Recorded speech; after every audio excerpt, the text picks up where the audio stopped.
Chapter 14-18. One of the reasons for making such a military decision was that Yang Qindong wanted a complete Bulgar city, not a ruined city.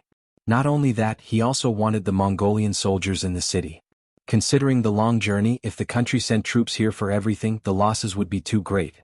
If he could get a Mongolian army here for his own use, the problem of insufficient military strength could be easily solved. While he was thinking about this, Beta Persei looked at Yang Qindong with a look of seeking his opinion, as if to say, "Young master, when are we going to make a move? Say something. Why are you looking at me?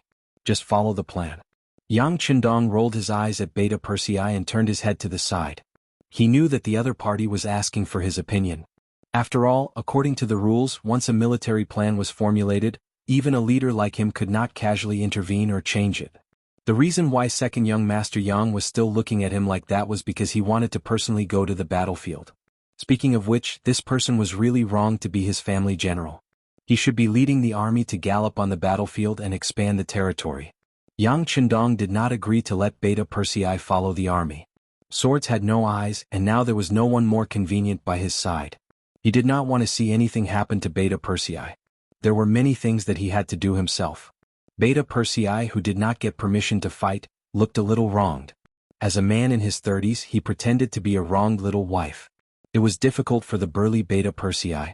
But when he made a few consecutive actions that made him want to vomit, he found that the young master had turned around again and did not even look at him.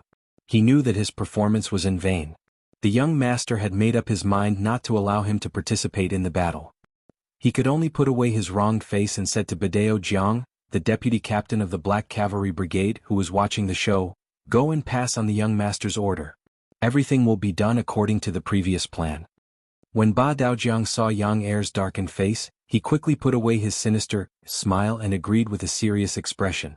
Then he turned around and left.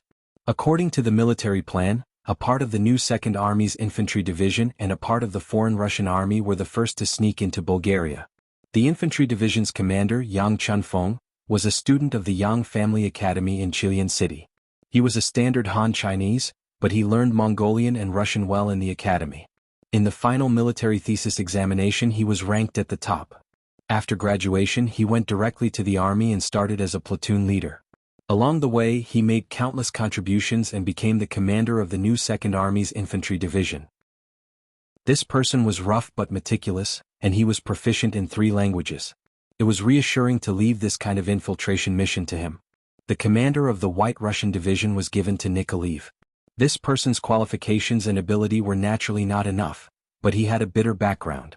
He could unite most of the White Russians and he was very loyal to Yang Qindong. The people of his tribe were all in the Far East region's All City. There was no need to worry about such people rebelling, so he was given the position of acting commander. Fortunately, Ahuli surrendered. This person had been a great Khan before, and Yang Qindong also gave him the opportunity to choose his own path. After he understood the structure and glorious history of the 5-star army, he finally decided to join the army and was directly appointed as the deputy commander. He cooperated with Nikolaev to manage the White Russian division. With Ahuli's help, the military had been greatly supplemented, and Yang Qindong could be more at ease. The next step was to let the other party undergo the baptism of war. It would be much easier to obtain an elite army after a lot of tempering. Naturally, there would be losses in this process, and a lot of people would be eliminated like sand being washed away by waves. This was the cruelty of war. This was the only way to obtain elite soldiers. This was the reason why the merciful could not command an army. Inside the Bulgar city, Yang Chunfeng's subordinates, Nikolaev, Ahuli, and the others had already infiltrated the city. They either pretended to be passers-by or people who came to seek refuge. There were also people dressed in ragged clothes who pretended to be refugees. They were hiding in various parts of the city, waiting to coordinate with the main army from the inside. As the largest city in the north of the Golden Horde, not only would there be White Russian merchants here, but there would also be some people from small tribes in the nearby forests who would come here to buy things. There were also people who did not have anything to eat, and those who could not survive would come here to beg. They were all called refugees. It was because of this that the population of the city was not fixed. Perhaps one day there would be more refugees, and the city's population would increase. The Mongolian soldiers who were in charge of security here were used to this. Of course, this had a lot to do with the pride and arrogance in their hearts. No matter what, this place belonged to the Golden Horde, and no one had ever tried to attack them here. Using this loophole, no matter if it was Yang Chunfeng, Nikoliv, or Ahuli, when they entered the city, they did not attract any attention. Ahuli, on the other hand, had a look of reluctance, especially when he looked at Nikoliv, who was dressed in noble clothes. He said unhappily, "Look at you, it's a waste of good clothes on you." Ahuli looked down on Nikoliv. This was a form of racial prejudice. At that time, most Mongolians looked down on the White Russians.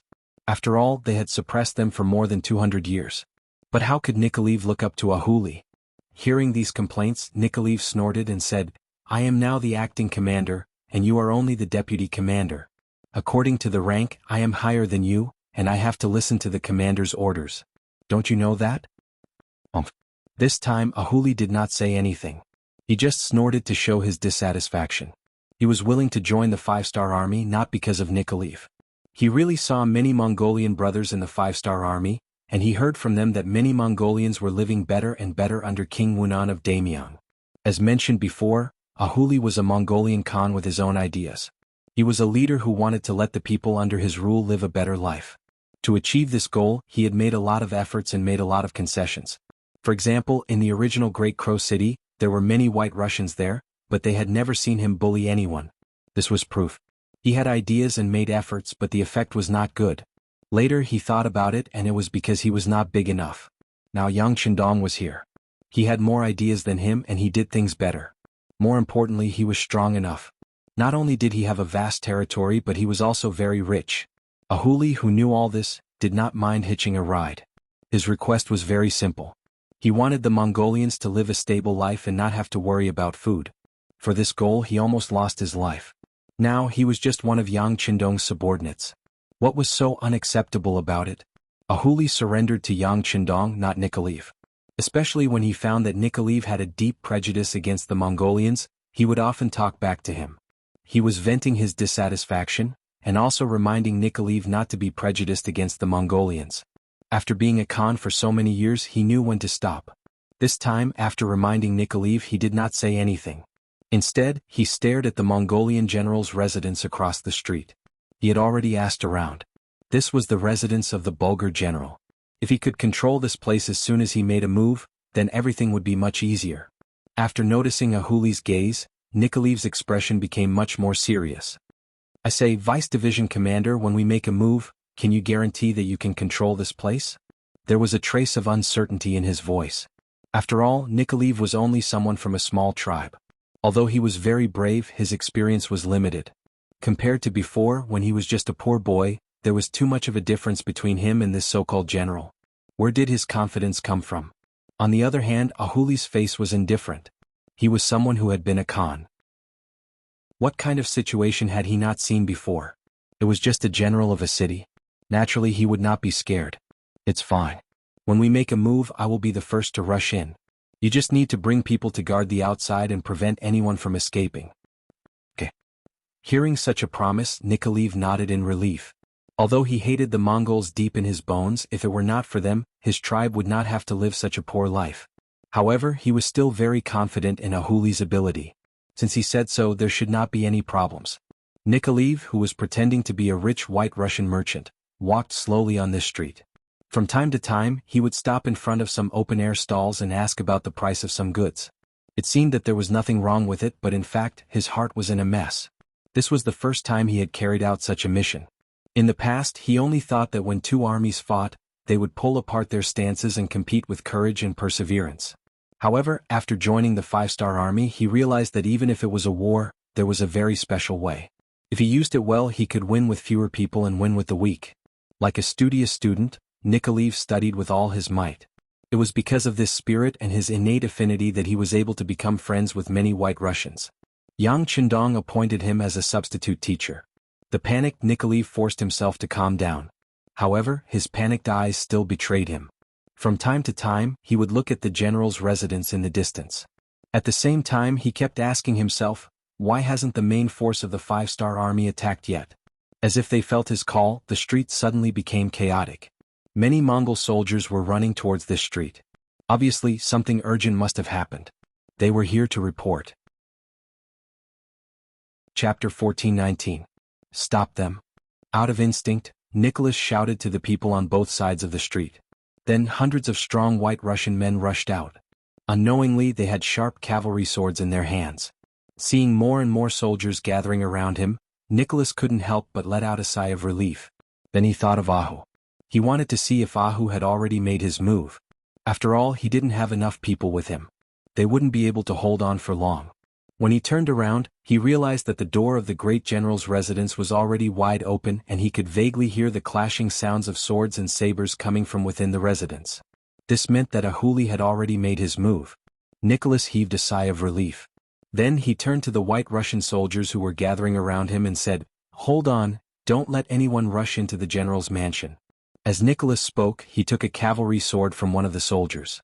Then he charged with them towards a group of 50 Mongolian soldiers.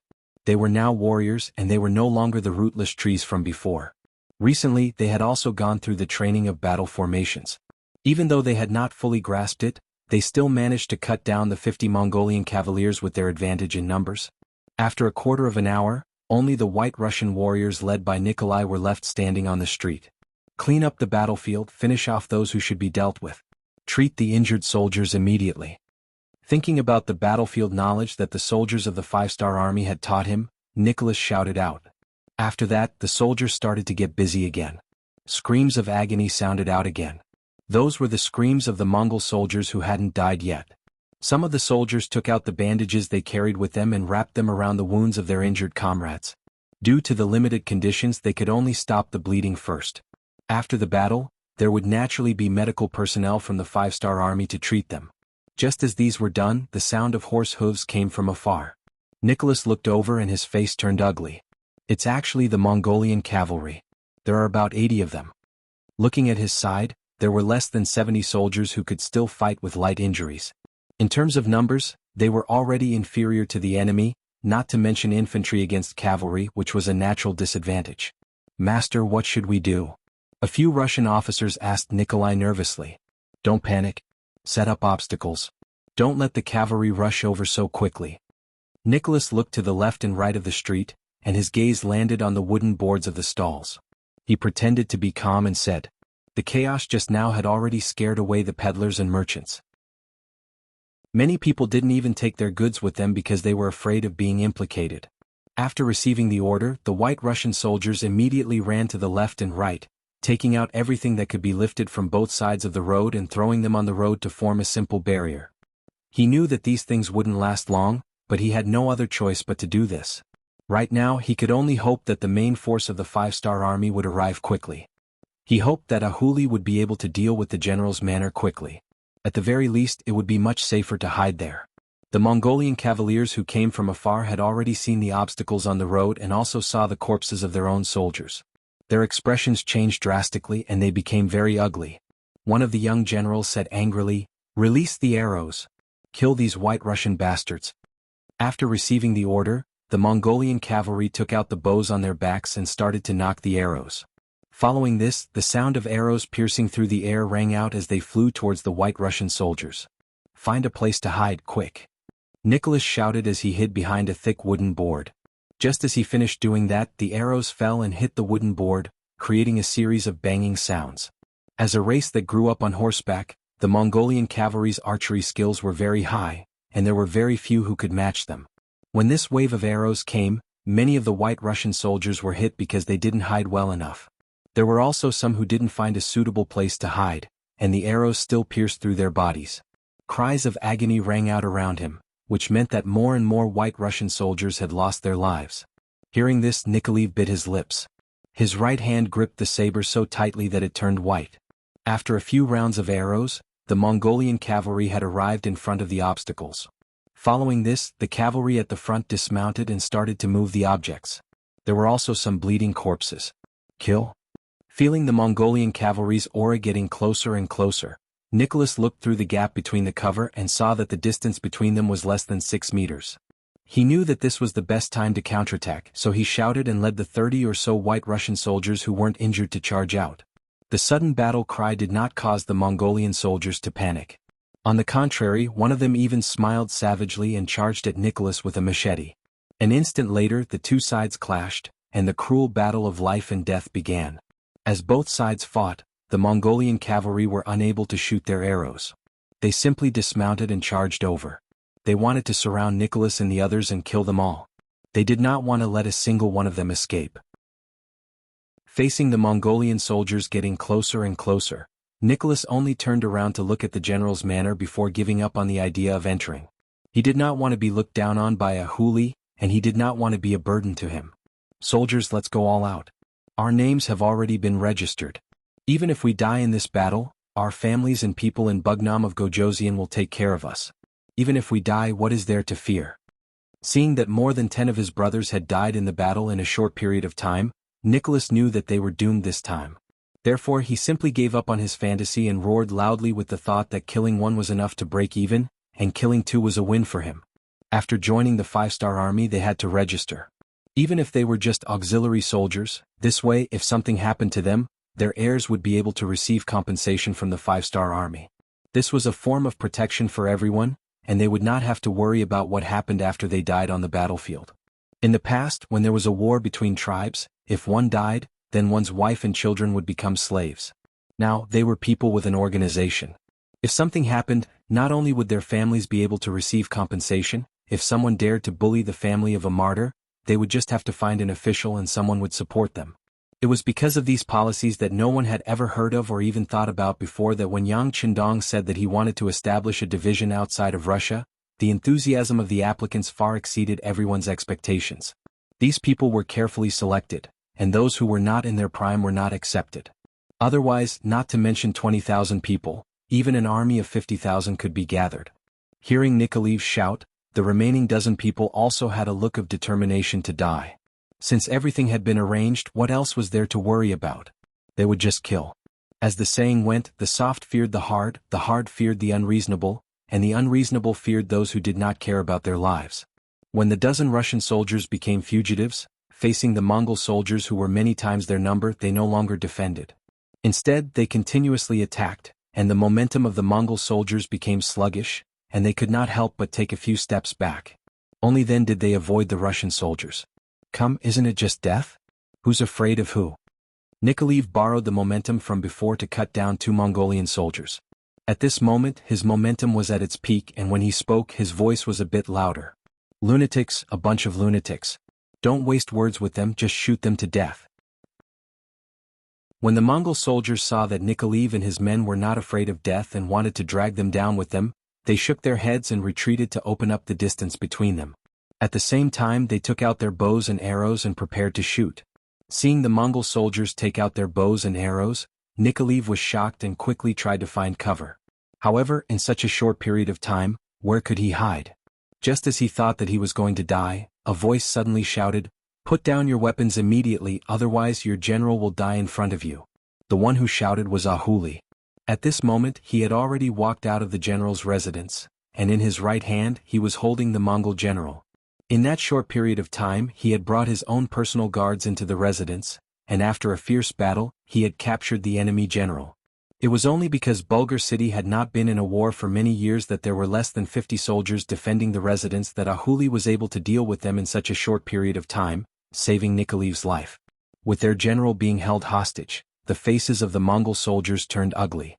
When they saw that the saber on their general's neck was about to be pulled at any moment, they had no choice but to put down their bows. "Many thanks."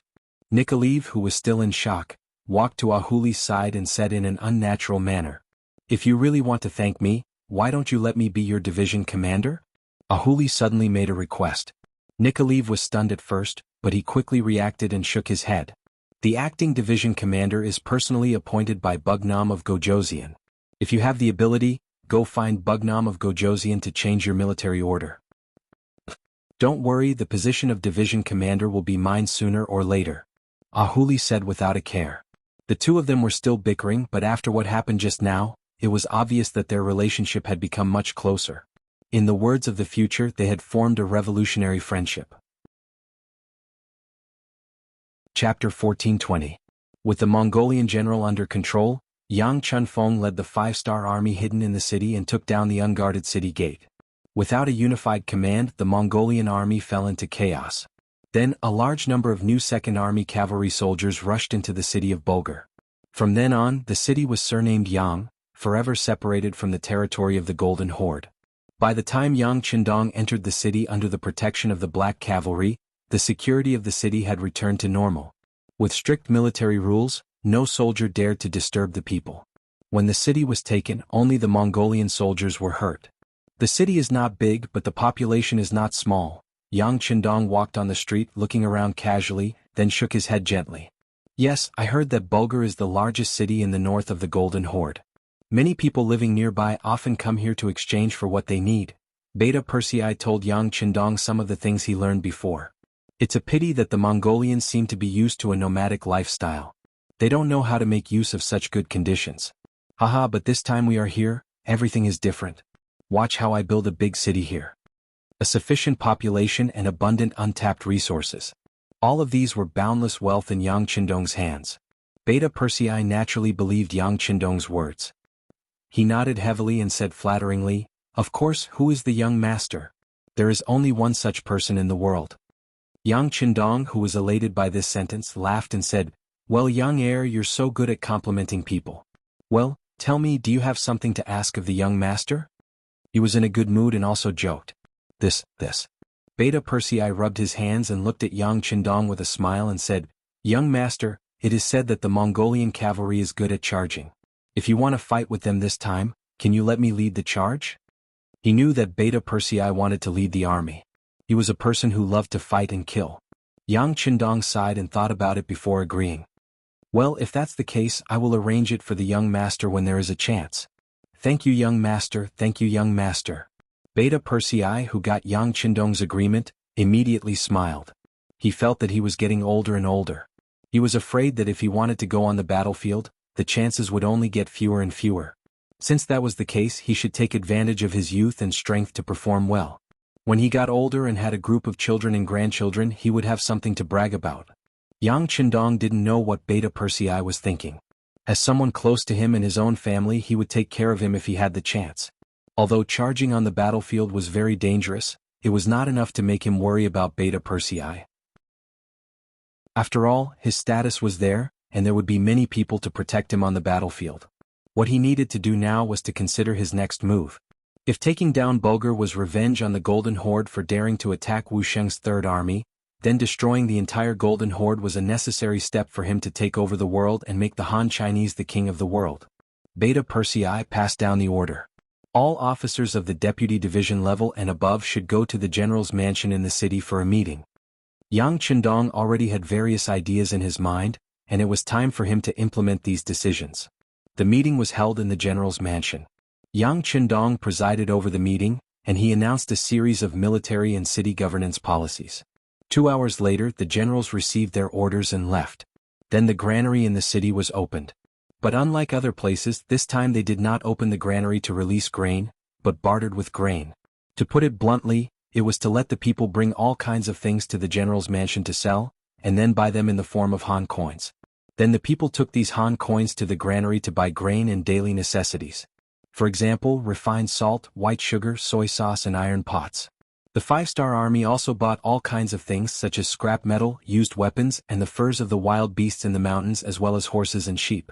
The entire Golden Horde's territory did not lack mountains and dense forests. Before it was explored, the number of wild beasts in the mountains could be compared to a wild zoo in the future. As long as one was willing to take the risk, fighting a few tigers and black bears would not be a problem. Naturally, these furs were not worth much here, but if they were brought to the other inland provinces of Yangtze, it would be completely different. They could be sold for a high price, and it was possible to sell them for a few hundred times more than buying them. There was also a lot of rare mahogany in the mountains. The growth process of this kind of wood was slow, but it was abnormally strong. Furniture made of this wood could be sold for a sky-high price. And it just so happened that no one cared about the value of this item, so Yang Qindong did not hesitate to accept it. Using Han coins to buy mahogany was definitely a profitable thing. As for horses, cows, and sheep, there were even more. The main thing was that the Mongolian people were not willing to take them out. However, using refined salt as bait should not be a problem. As for the used weapons, they were naturally useless in the hands of the people, but after they were sent back to Chichen City, they could be used again and become good things. In short, they chose the things that the commoners thought were worthless in exchange for the things that they needed. This was a win-win situation. Ahuli had heard Yang Qindong's detailed explanation during the meeting. Then he requested to stay at the general's residence to cooperate with the purchase. When the news came out, many people responded enthusiastically.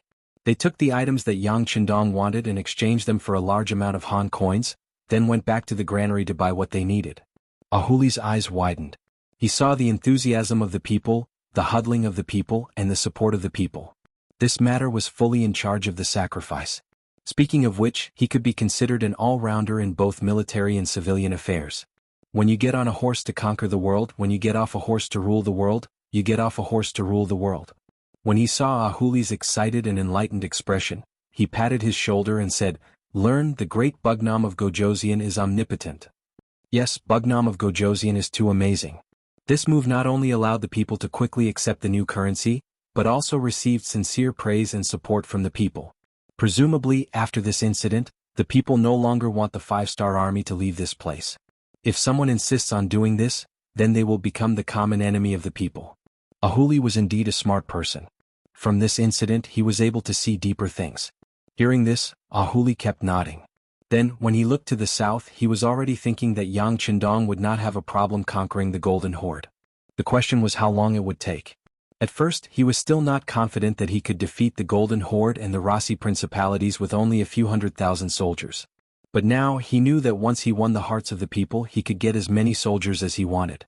In the past, he always heard Yang Qindong say that the people were the foundation, and the people were the foundation. He also knew this principle, including the saying that water can carry a boat, but it can also capsize a boat. This was the principle of the ancient sages. But why did so many people say that only Yang Qindong could do it? Shibi had thought about this before and finally came to a conclusion. That was, other people were just saying these words. The so-called people in their eyes were the upper-class people with the right to speak, especially the landowning households and the noble families. In Yang Qindong's eyes, the people were the real people. They were the lowest class of people. They were the people who were called lowly and could be sacrificed at any time. They were the people who were looked down upon by others. It might seem that Yang Qindong was wrong, but in reality the people at the bottom were the most common. Without them, there would be no one to farm, no one to do business, and no one to create things. The so-called high and mighty people were not far from starving and freezing to death. To borrow Teacher Guo's words, this was the difference between vulgarity and elegance. Elegance could not be separated from vulgarity, but vulgarity could be separated from elegance. Bulgar City, because of a series of measures, became lively again. On the streets, people could be seen taking their things to the general's mansion to exchange for Chinese currency. Then they took the Chinese currency to the granary to buy rice, salt, sugar, soy sauce, and iron pots. Especially when the courageous commoners had already bought the goods they needed with Chinese currency and walked proudly on the streets, the decree became a reality. More and more commoners were moved and started to take action. But the people here were too poor. There were still many people who were poor and had nothing. What could they do? It was simple. They could sell their labor to earn money. For example, they could become soldiers. As long as one signed up and passed the 5-star Army's test, they would become a glorious member of the 5-star Army. At the same time, they would be able to receive a monthly salary. Furthermore, they would be able to provide for 3 or 4 people in an ordinary family. Even if they couldn't provide for 8 or 10 people, they could at least provide for 3 or 4 people in an ordinary family. Men who were past the age of age could choose to work to earn money. Bulgar City was still too small. Yang Qindong was preparing to expand the city. This required manpower. Also, transporting all kinds of military supplies required labor. This was a lack of work. It was the same for women. They could weave and wash clothes for the soldiers. There were also some young women who did not have any attachments. They could go and work for the army. On this point, Yang Qindong was open to the foreign races. Apart from the fact that he could not force the women to work for the army and that there could not be any Han women, if the foreign race women were willing, he would not oppose it. The soldiers worked hard on the expedition. Every day, other than rushing, training, and fighting, there was nothing else to do. In addition, when they first came here, even the female soldiers of the propaganda team did not follow them. Their days were incomparably boring. It was necessary for them to relax their minds and bodies. Otherwise, it would be easy for problems to arise. Chapter 1421. Just like that, the 5-star Army was formed. Furthermore, the treatment of the soldiers of the 5-star Army was not low, and money was easy to earn. The only condition was that these women had to be healthy, and they had to be able to withstand investigation. If they were spies sent by the enemy, they would be killed as soon as they were discovered. They would not be soft-hearted. In short, after Yang Qindong became the ruler of Bulgar, it was as if the sky had changed. The people had more choices and there were more varieties and colors of food on their tables. Not long after, more and more logistics teams arrived in Bulgar. More and more goods appeared in the city, dazzling the eyes of the foreign races. Right now, they could only hate the fact that they did not have enough Chinese currency and could not buy everything they wanted. The transport team came and went in batches. When they came, they brought all kinds of supplies and rations. When they left, they brought with them all kinds of animal hides, scrap metal, and carriages of mahogany. Once these things were transported back to Crimson City, it would not take long for their value to increase by tens of times. At the very least, it would be enough to cover the expenses of the people and horses. In the past few years, potatoes, sweet potatoes, corn, and other high-yield crops were discovered. What Yangtze did not lack the least was food. The granaries of the various provinces were almost filled to the brim. Now that they could use food to exchange for the rare hides of the Central Plains, it could be considered a form of income. Not to mention the furniture made of mahogany. When brought back to Crimson City, they would be in high demand. They would not worry about not being able to sell them, but they would worry about not having enough. This was equivalent to using the money from trade to fight a war. This was also a manifestation of how knowledge could change one's fate. While others were still worrying about the cost of fighting a war, Yang Qindong could already make a fortune through fighting a war. With enough money and food, he would naturally have the confidence to fight a war. With money and rewards, the soldiers would want to perform meritorious deeds. This was a kind of virtuous cycle. How could it not be powerful? Just like when Yang Qindong was winning the hearts of the people and making money in Bulgar City, the new Second Army, under the leadership of several division commanders, had already begun to expand their territory. Before anyone knew that they had arrived, they had launched continuous attacks on cities and territories. Setting out from Bulgar City, they headed south. Within 2 months, they had taken down Kot City, Kilo City, and Kazan City, all the way to Samara City. Samara was the entrance to Sarai City, the capital of the Golden Horde. In other words, once this place was conquered, the safety of the Golden Horde's capital would be directly threatened. This was something that Great Khan Mahama would never allow to happen. It was only a month ago that Mahama, who had escaped from Kot City, found out about the fall of Bulgar City. The furious Mahama couldn't understand why the 5-star Army's reinforcements had come so quickly, nor why they had the guts to cause trouble for the Golden Horde. Speaking of which, Mahama was a very domineering person. Ever since he became the 39th monarch of the Golden Horde, although the strength of the Rasi Duchy was slowly rising, he had always been in a position to suppress them. In history, when the Rasi Duchy became independent, this great Khan had already passed away many years ago. Of course, the main reason why the Rasi Duchy became independent was because the Golden Horde had begun to split, which gave them an opportunity to take advantage of. Perhaps because of his experience, Mahama was a very conceited person. He had always been the one bullying others. Since when did others have the chance to find trouble with him? After learning about this, he first reprimanded his generals for their incompetence. How could they not have received the news that such an important city like Bulgar City had been lost? At the same time, he hurriedly mobilized all the troops stationed at the border of the Rasi Duchy from the west to the north. He wanted to take care of the 5-star army first and let them know who was the real king in this realm. This time, Mahama ordered his general, Gray, to lead 50,000 elite cavalrymen to Samara City and make preparations for the 5-star army's arrival. Mahama and his generals had already analyzed the situation. As an outsider, the King Wunan of Daimyong would not be able to fight a protracted battle with them. Just the cold winter temperature alone was not something they could handle. Therefore, the other party would definitely think of a way to end the battle quickly. Since that was the case, all they had to do was wait for the other party to arrive. The terrain outside Kazan City was wide and suitable for a cavalry charge. When the time came, he would let this outsider know that the so-called Great Ming Dynasty was just a two-legged sheep after so many years. As the descendants of Genghis Khan, the Golden Horde did not lack elite cavalrymen. They were good at war and came and went like the wind, giving people a headache. Even the Rasi Duchy, which had a certain number of firearms, had a headache.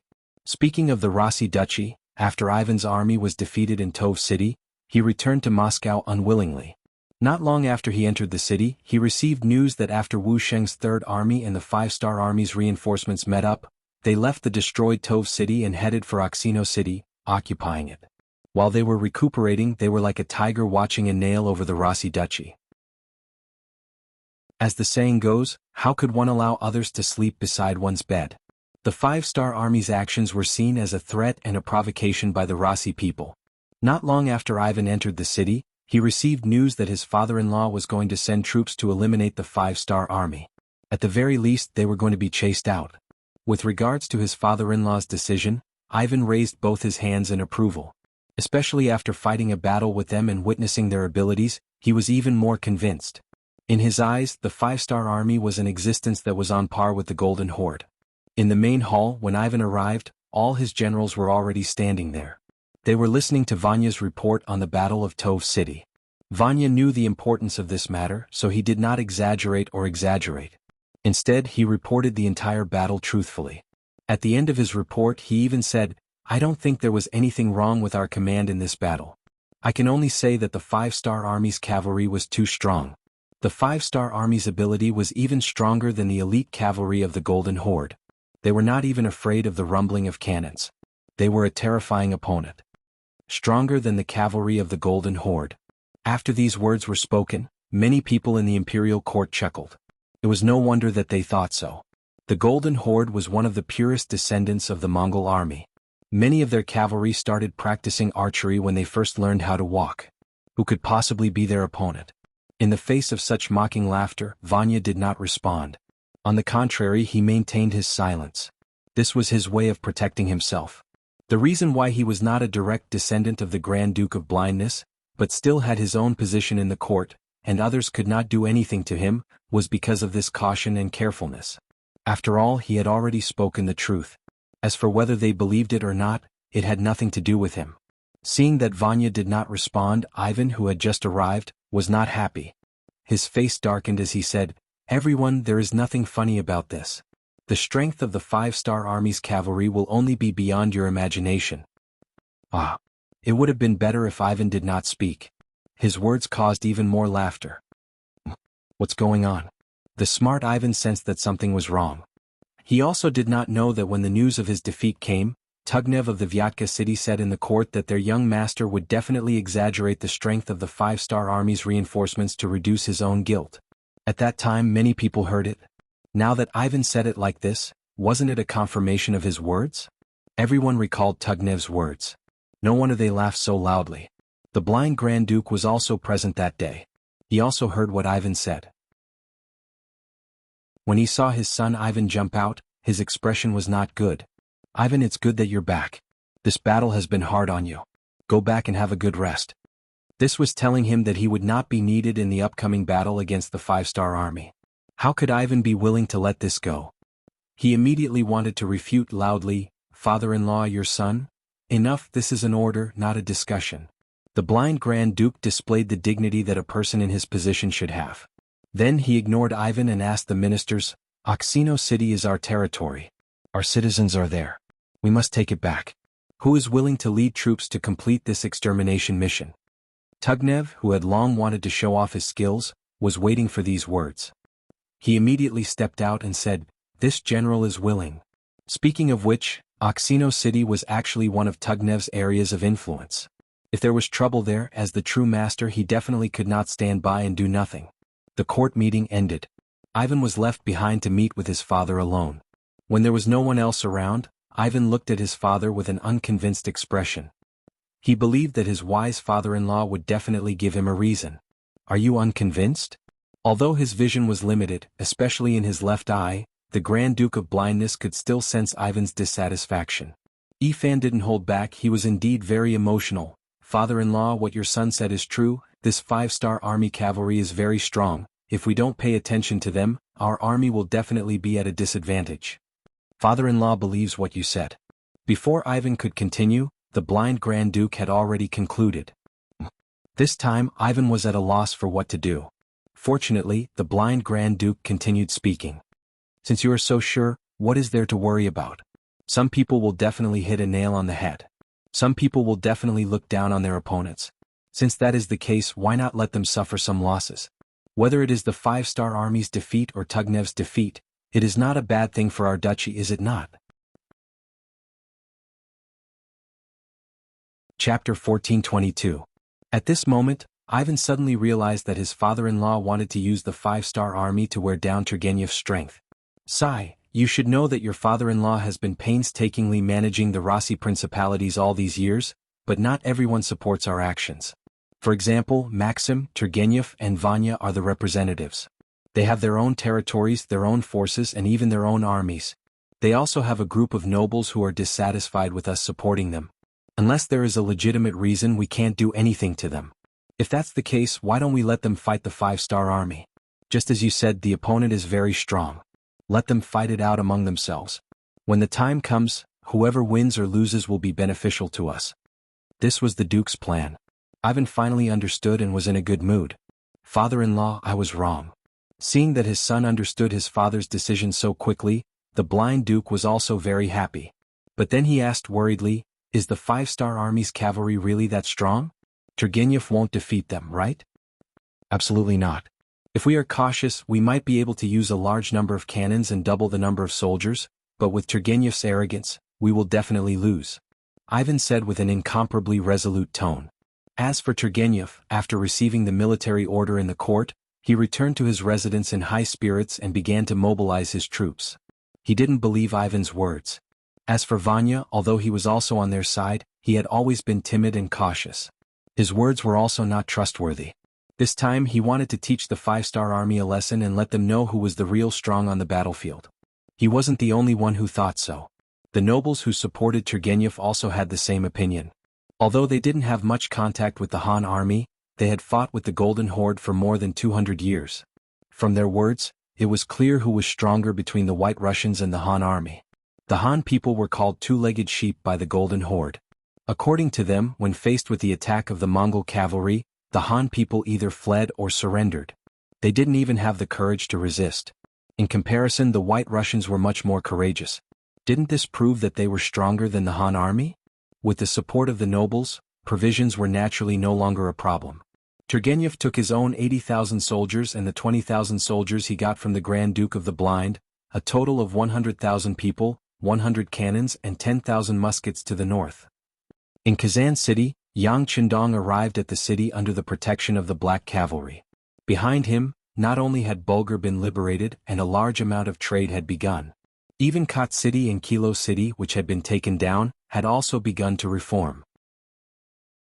The people of the Golden Horde, who had always relied on the heavens for food, didn't know that there were so many good things in the world.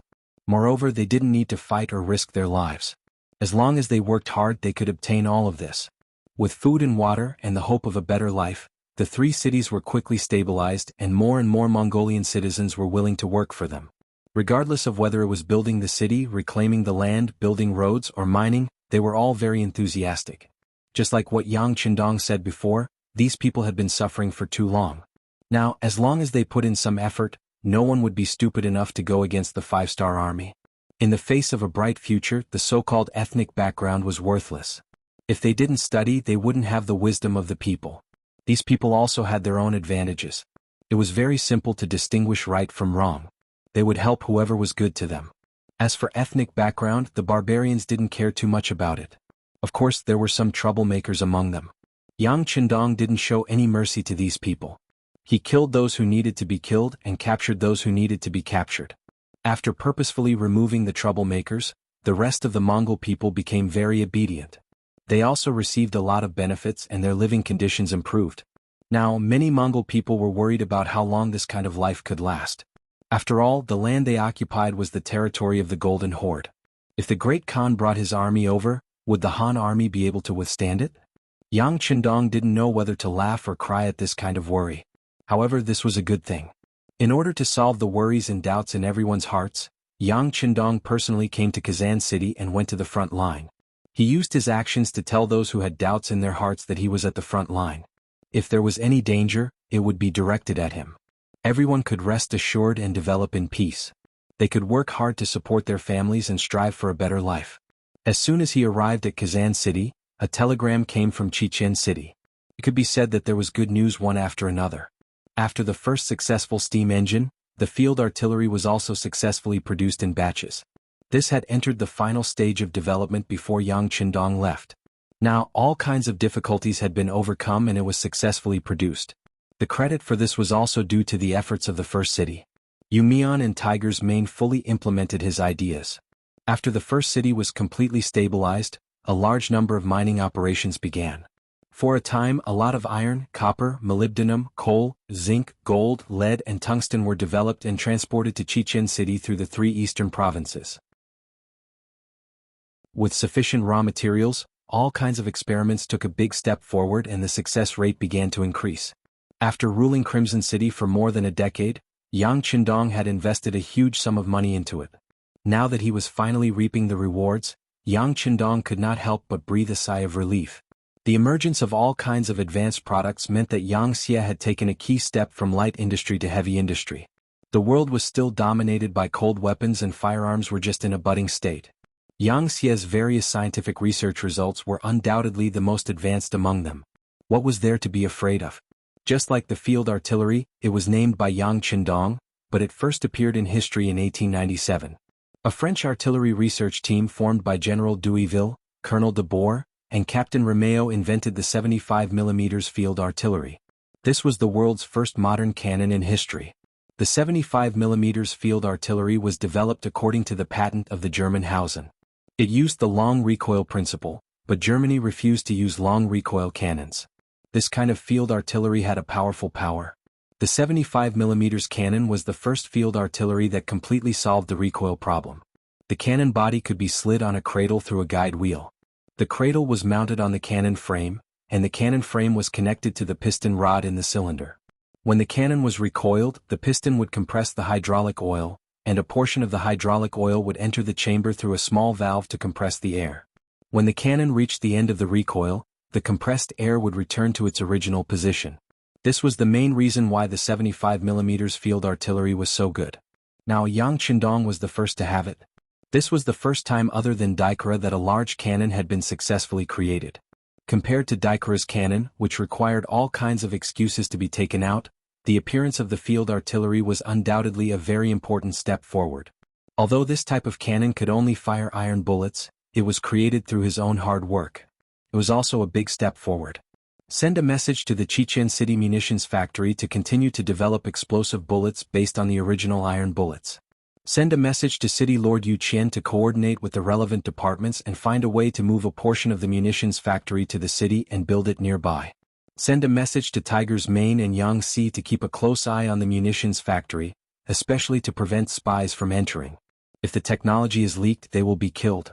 Also, send a message to the governor of the 3 eastern provinces, Lu Ji and General Yi Ligang. Tell them to do their best to transport the field artillery and send a batch to us as soon as possible. Yang Qindong, who gave a series of orders, wiped his fists.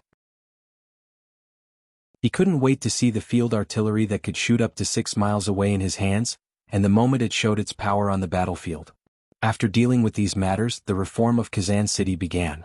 With the experience of the previous 3 cities, everything was carried out in an orderly manner. Other than a portion of the army, the rest of the army was ready to go all out against the Golden Horde's army. Originally, Yang Qindong wanted to use the 100mm mortar in Daikara to attack Salai City and directly threaten the Golden Horde's Xinjiang. But after receiving the news of the field artillery, he decided to wait. If he could use the artillery to deal with the enemy, why would he need the soldiers to fight on the battlefield? So after arriving at Kazan City, he stopped here and did not move forward. He only waited for the artillery to arrive before carrying out the next step of the military operation. And now what he needed to do most was to prepare for the winter. Yes, although it was only the beginning of July and the weather was very hot, it was still necessary to prepare for the winter. This was due to the climate in Eastern Europe. Winter alone lasted for half a year, which was one of the main reasons for the poverty here. Without enough time to do what needed to be done, it was indeed difficult to develop. In order to live well in the winter, a source of fire was indispensable, and warm clothes were also indispensable. Yang Qindong had already started to prepare for these. A large number of cotton-padded clothes and high-grade down jackets were made by the Chichen City clothing factory and sent here. Some of the coal mines near Bulgar City were also located by Yang Qindong and were being mined. There were also some coal furnaces built by the ironware factory in Chichen City that were being transported. Even some greenhouses were being built so that there would be enough sparse vegetables in the winter. Chapter 1423. Yang Qindong was doing everything he could think of to prepare for winter. He wanted to use his actions to show everyone that the winter here was not difficult. As long as they were prepared enough, it was possible to make the outside cold and the inside warm. As long as they got used to living here, the fertile black soil was a treasure. They could grow all sorts of crops with higher yields and better food. Yang Qindong did not move forward after arriving at Kazan City. This scene was seen by the Golden Horde and they were very confused. They did not understand why the two-legged sheep were not moving forward. Were they afraid or did they know that they were prepared to teach them a lesson in front of Samara, and did not dare to come? Alright, since you're not coming we'll go, right? General Gray decided to give up on defending and take the initiative to attack. For this reason he mobilized the army to find 30,000 White Russians and captured them to serve the army. Capturing slaves to charge into the army was a tradition of the Mongolian cavalry. Usually the slaves could be used to transport military supplies for them, and in battle they could be used to charge at the front and attract the enemy's arrows and guns. In a chaotic world human lives were cheap. The Mongolian cavalry had never treated the White Russians as human lives. The moment he set out, the scouts reported back. This made Yang Qindong, who was prepared to defend the city, see an opportunity. He decided to change his strategy of only defending the city. Nothing in the world was difficult for those who set their minds to it. Many things had two sides to them. One side was good and the other side was bad. It was just that most people could not see it. If it was only the Mongolian cavalry, Yang Qindong decided to defend with the city walls and not attack them. He would just let them attack and deplete their strength. But there were 30,000 White Russians among them. That was a completely different story. Yang Qindong's next big move was all about manpower. These 30,000 people were right in front of him. How could he not take them?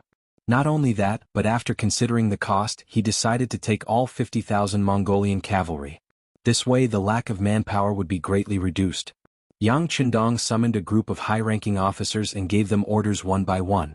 Xiao Feng, the commander of Cold Front's 2nd Division who had just arrived, looked very excited. As one of the first officers to follow Yang Qindong, Xiao Feng had been holding his breath all these years. It seemed like the 6th young master trusted him and handed over the security of Laos, Vietnam, Cambodia, and other provinces to him. Usually, he only needed to lead the elite Cold Front to travel between these provinces and show his head from time to time to intimidate some people. It might seem like a lot of work, but in reality, letting the most elite Cold Front do this was like using a butcher's knife to kill a chicken. Especially when he saw the other brotherly armies and even many of the armies that were established later on, starting to gain merit one after another. Xiao Feng had requested for more than one battle from the army headquarters. He had even requested for a battle from Yang Qindong. But because of work reasons he had not been transferred. 10 years passed just like that. Vietnam and the other provinces had completely stabilized. The people who moved here from other places had already gotten used to the way of life and social order here. The only thing left for Cold Front's 2nd Division to do was to train and train. Just as many aspiring soldiers were complaining endlessly, and many of them even began to request for transfer, Yang Qindong's telegram finally arrived. He still remembered that day. Xiao Feng's face was covered in tears as he knelt on the ground emotionally. After receiving Yang Qindong's orders, Cold Front's 2nd Division did not delay at all. Other than not being able to do anything on the ship, once they arrived on land, they rushed to Eastern Europe as fast as they could. They were afraid that Yang Qindong would change his mind at night and that they would not be able to make it in time for the big battle. Just like that, 20 days in advance, Cold Front's 2nd Division reported to Yang Qindong and was fortunate enough to make it in time for the big battle. In the military meeting just now, according to Yang Qindong's military plan, Cold Front's 2nd Division was clearly the main force. Although it seemed like they were under a lot of pressure, Xiao Feng did not even frown. The harder the mission, the more it proved the ability of Cold Front's 2nd Division. The 5-star army was waiting in formation. The Mongol cavalry did not rush and appeared in Kazan City 7 days later. This did not mean that they did not want to move faster. It was just that the 30,000 White Russian slaves seemed to know their fate. They walked extremely slowly as if they were being chased. They walked for over 200 miles in 7 days. Using these 7 days, the 5-star army had made all sorts of preparations for the big battle. Now they were just waiting for the prey to appear so that they could reel in the net. Gray did not know about all this. He was still fantasizing about defeating these two-legged sheep and waiting for the Khan's praise and rewards when he returned. 8 miles below Kazan City, there was a relatively wide open space that could accommodate tens of thousands of cavalry. This was the place that Gray had set up camp for the army. Although it was a little far from the city gate, he had brought all the cavalry. As long as the siege went smoothly, it would not affect the cavalry's final charge. After choosing the camp, Gray ordered the army to take the time to rest. He wanted to attack Kazan City the next morning. He wanted to end the battle quickly.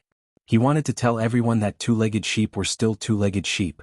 No matter how strong they were still sheep in front of wolves. The Mongol army settled down and quickly fell asleep.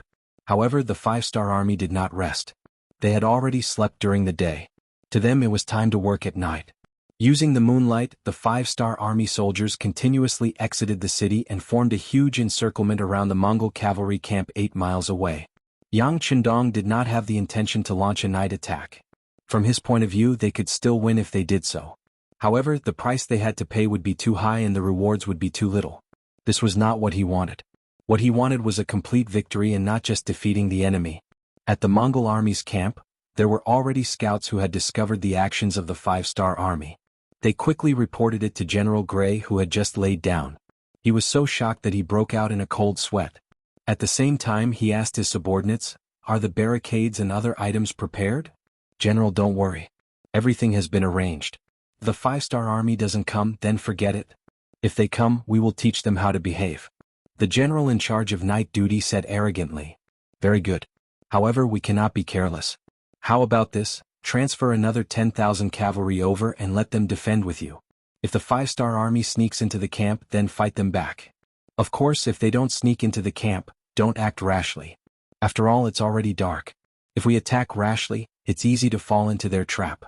Although Gray was conceited, he still had a cautious side to him when it came to fighting a real battle. "Yes." The Mongol general placed his right hand in front of his chest and bowed before turning around to make arrangements. Gray, who was left behind, was unable to fall asleep. Instead, he laid on the bed with his clothes on. As long as there was any movement, he would be able to jump up and command the army. As he waited anxiously, the night passed. Nothing happened. Gray didn't know when he had fallen asleep.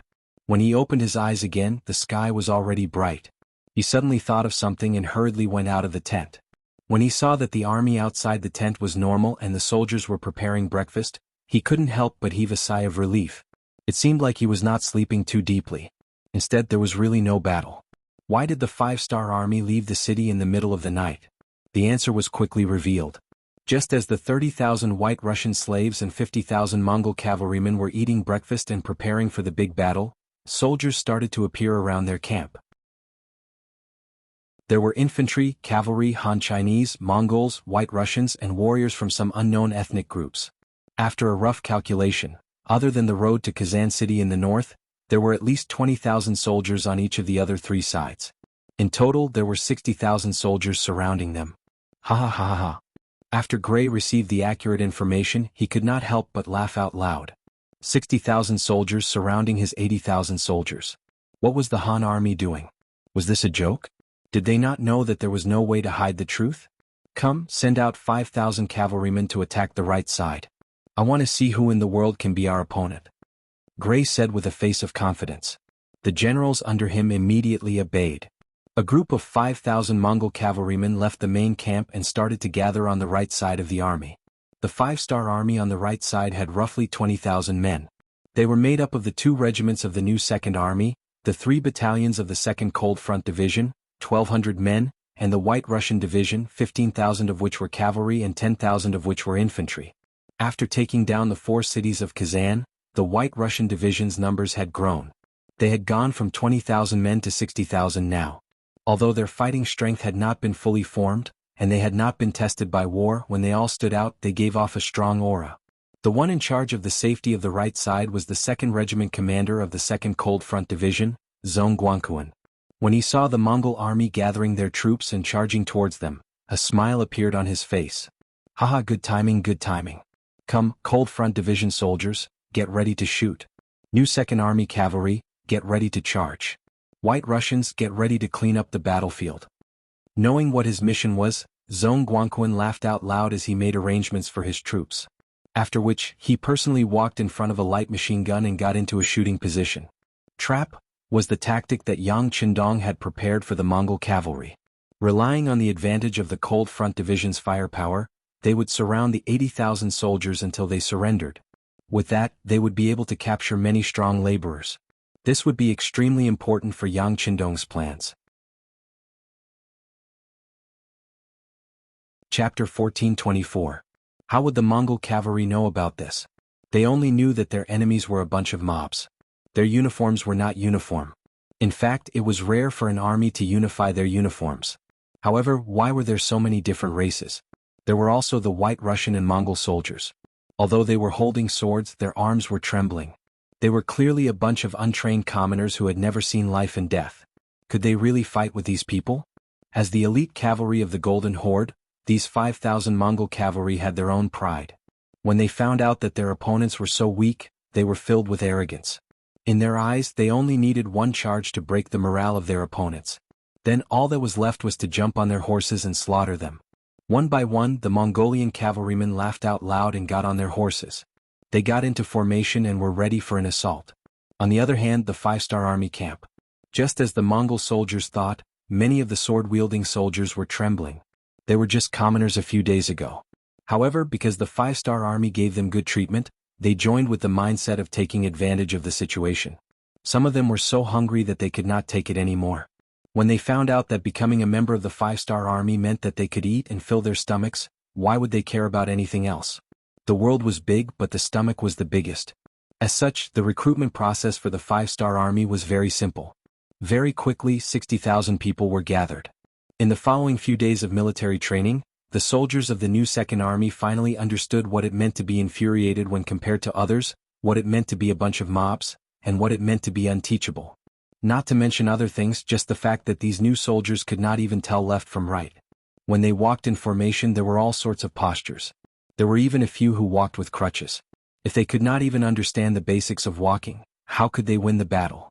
Because of this, many officers had reported the situation to their superiors. In the end, when it was reported to Yang Qindong, it was like a stone sinking into the ocean. Now these so-called unqualified soldiers had walked onto the battlefield. Looking at their performance, they were already scared out of their wits. If a fight really broke out, what would be the result? Would they be defeated before they could even meet the enemy? Although they were worried, the order was given by Yang Qindong. No matter how dissatisfied the selected instructors of the new Second Army were, they could only suppress it for now. Whether it was in Yangtze or the 5-star army, Yang Qindong's position had never been shaken, and no one could question his words. The instructors who trained them did not understand. Even the acting division commander of the White Russian Army, Nikolov, and the deputy division commander, Ahuli, could not understand. In their eyes, such unqualified soldiers should not be on the battlefield. However, there were also people who understood, such as the Cold Blade warriors. As Yang Qindong's earliest trainees, many of them had learned from him. They even slept together, ate together, and trained together. They were really inseparable, and that was why the Cold Blade warriors were so strong and loyal. Even now, the selection of the Cold Blade warriors was extremely strict. Not only did they have to go through strict background checks from the previous 5 generations, but they also had to see if they could endure hardships and if they really had the strength. As for the Han Chinese standards, there was no need to mention them. This was the most basic. Of course, the treatment of the Cold Blade warriors was not something that other armies could compare to. Because of that, while Yang Qindong trusted them, the Cold Blade warriors also trusted Yang Qindong. As long as it was a decision made by the 6th young master, they would follow it wholeheartedly. Even if he asked them to climb a mountain of swords or dive into a sea of fire, they would not frown. Just like now, seeing that the Mongolian cavalry was about to attack, the other people were still nervous. Even the White Russian recruits were not confident, but these cold vanguard warriors did not even think about this problem. Their thoughts were very simple, and that was to destroy the enemy. Hurt them so that they would tremble when they heard their names and lose their will to fight. On the battlefield, the 5,000 Mongol cavalry who were ready finally moved. Facing the encirclement formed by the 5-star soldiers 5 li away, they launched an assault. A total of 5,000 cavalrymen formed a fan shape as they charged forward in a long snake formation. Their shouts and cries rang out incessantly. The Mongol cavalry loved to shout when charging. It was as if they did not shout, they would not be able to show off their strength. Often, such shouts could scare the enemy and cause their morale to drop by 30%. White Russian soldiers, take out your bows and get ready. One of the new Second Army's commanders yelled. Following which, the 8,000 White Russian archers raised their weapons and began to knock their arrows. Speaking of which, these archers were not up to standard. They had only trained for less than 7 days. Although some of them had come into contact with things when they were young, there were only a few of them. Most of them could only shoot arrows. As for hitting the target, haha, that was not a joke. Although the number of 8,000 soldiers was not small, no one knew how much of a threat and lethality they could pose. Just when everyone was looking at this scene worriedly, Nicholas and Ari, who were standing on the top floor of Kazan City, were looking at these recruits with a pair of binoculars. Suddenly, many of the recruits released their arrows without listening to orders. Moreover, the distance of the arrows was very close. Some of them simply threw the arrows 5 or 6 meters away. Beta Persei, who was looking at this scene through his binoculars, could not hold his breath and spat it out. Then he felt that this was not good, so he quickly lowered his head and suppressed his laughter. How was this the performance of an army? Nikolov and Ahuli lowered their heads, wishing that there was a hole in the ground for them to crawl into. These were their soldiers. Although they were not personally trained by them, this kind of performance still made them feel ashamed. On the city tower, many people who saw this scene could not help but laugh, including Yang Qindong. However, he was not mocking them. He just felt amused. Then, when everyone was laughing, he said, "There will be a first time for everyone, but this kind of thing will not happen again in the future." Naturally, no one doubted Yang Qindong's words, but it did not stop some people from thinking otherwise. Many people even thought that after this battle, these recruits would probably die, so there was no need to talk about the future. In this way, the sixth young master was right. They did not know that the reason Yang Qindong said this was because of his confidence in the soldiers of the Cold Front Army. And after these White Russian recruits experienced such a humiliating scene, they would definitely work hard and continuously improve their abilities after experiencing a bloody and fiery battle. This way, after training hard, they wouldn't have such a useless performance. It was unknown if everyone understood Yang Qindong's thoughts, but now, everyone's eyes were on the battlefield. They watched as the Mongolian cavalry got closer and closer to the 5-star army on the right. They were less than a mile away. At this distance, many of the Mongolian cavalry laughed. If the 5-star army did not move, they would not have the chance to move. Many of the Cold Front Army laughed. At this distance, it was too late for their opponents to escape. Next, it was time for them to perform. Commander Zhong Guangquan had been a little impatient for a long time, and his eyes became brighter. His right index finger had already touched the trigger and he fired. At the same time he touched the trigger, a bullet shot out from the muzzle, and it went straight for a young Mongolian cavalier who was dressed in armor. Following the sound of the gunshot, the young general, who had his eyes wide open with excitement on his face, felt a pain in his chest. It was as if his entire body was fixed in place. Following that, he lost consciousness. His entire body was powerless as he fell from the horse. The sound of gunfire was an order. The regiment commander took the lead and fired the first shot. The 3 battalions, a total of 1,200 soldiers, did not hold back. They raised their guns and fired in unison. Originally they were all aiming at their targets. Now they were happily harvesting lives, displaying their powerful side. The Cold Front Army had the 95 style in their hands so they could fire in bursts or in bursts. 1,200 people against 5,000 people, it seemed like there was a huge difference in numbers, but in reality, it was just 1 against 4. This was not a big deal. Compared to the 2,000 black cavalry taking care of the 100,000 Baiming Liaodong iron cavalry, this paled in comparison. Gunshots rang out, and according to the commander's rules, a soldier could only fire 5 shots. No matter what the result was, they could not fire anymore. The meat that they ate, they had to leave the soup for their brothers, right? With each person firing 5 shots, that was 6,000 bullets. It was inevitable that some of them would miss, and some of them would be hit by 2 bullets. After the gunshots, not all of the Mongol cavalry were wiped out. At the very least, there were less than 1,000 Mongol cavalry standing there. However, they were no longer charging forward. Instead, they were either standing there in a daze or turning their horses around to escape. After 10 years of training, not everyone in the Cold Front Army was a sharpshooter, but there were many who could hit the 48 circle with 5 bullets. Since these enemies had fearlessly charged right in front of them, there was no way they would be courteous to them. With each person firing 5 bullets, the results obtained were indeed not bad. More importantly, after this round of shooting, it also shattered the confidence of the Mongolian cavaliers to charge forward, causing them to feel fear as if they had met the devil, and they lost their will to fight. New Second Army, charge forward to eliminate the enemy. White Russian Division, charge forward to clean up the battlefield. Be quick. The Cold Front Army will be in charge of keeping watch. Captain Zhong Guangquan also only fired 5 bullets. Although he was holding a light machine gun, it was just a precaution. Now that he saw that the opponent was not going to be easy, he would not casually waste bullets and take the lead to break the rules. Chapter 1425. The 4,000 cavalrymen of the new Second Army, who had been waiting impatiently for a long time, dashed out like arrows, leaving the bowstring after receiving the military order. Following closely behind were 15,000 White Russian recruits. Although they didn't have much combat experience and their military qualities weren't up to par, they were still capable of cleaning up the battlefield.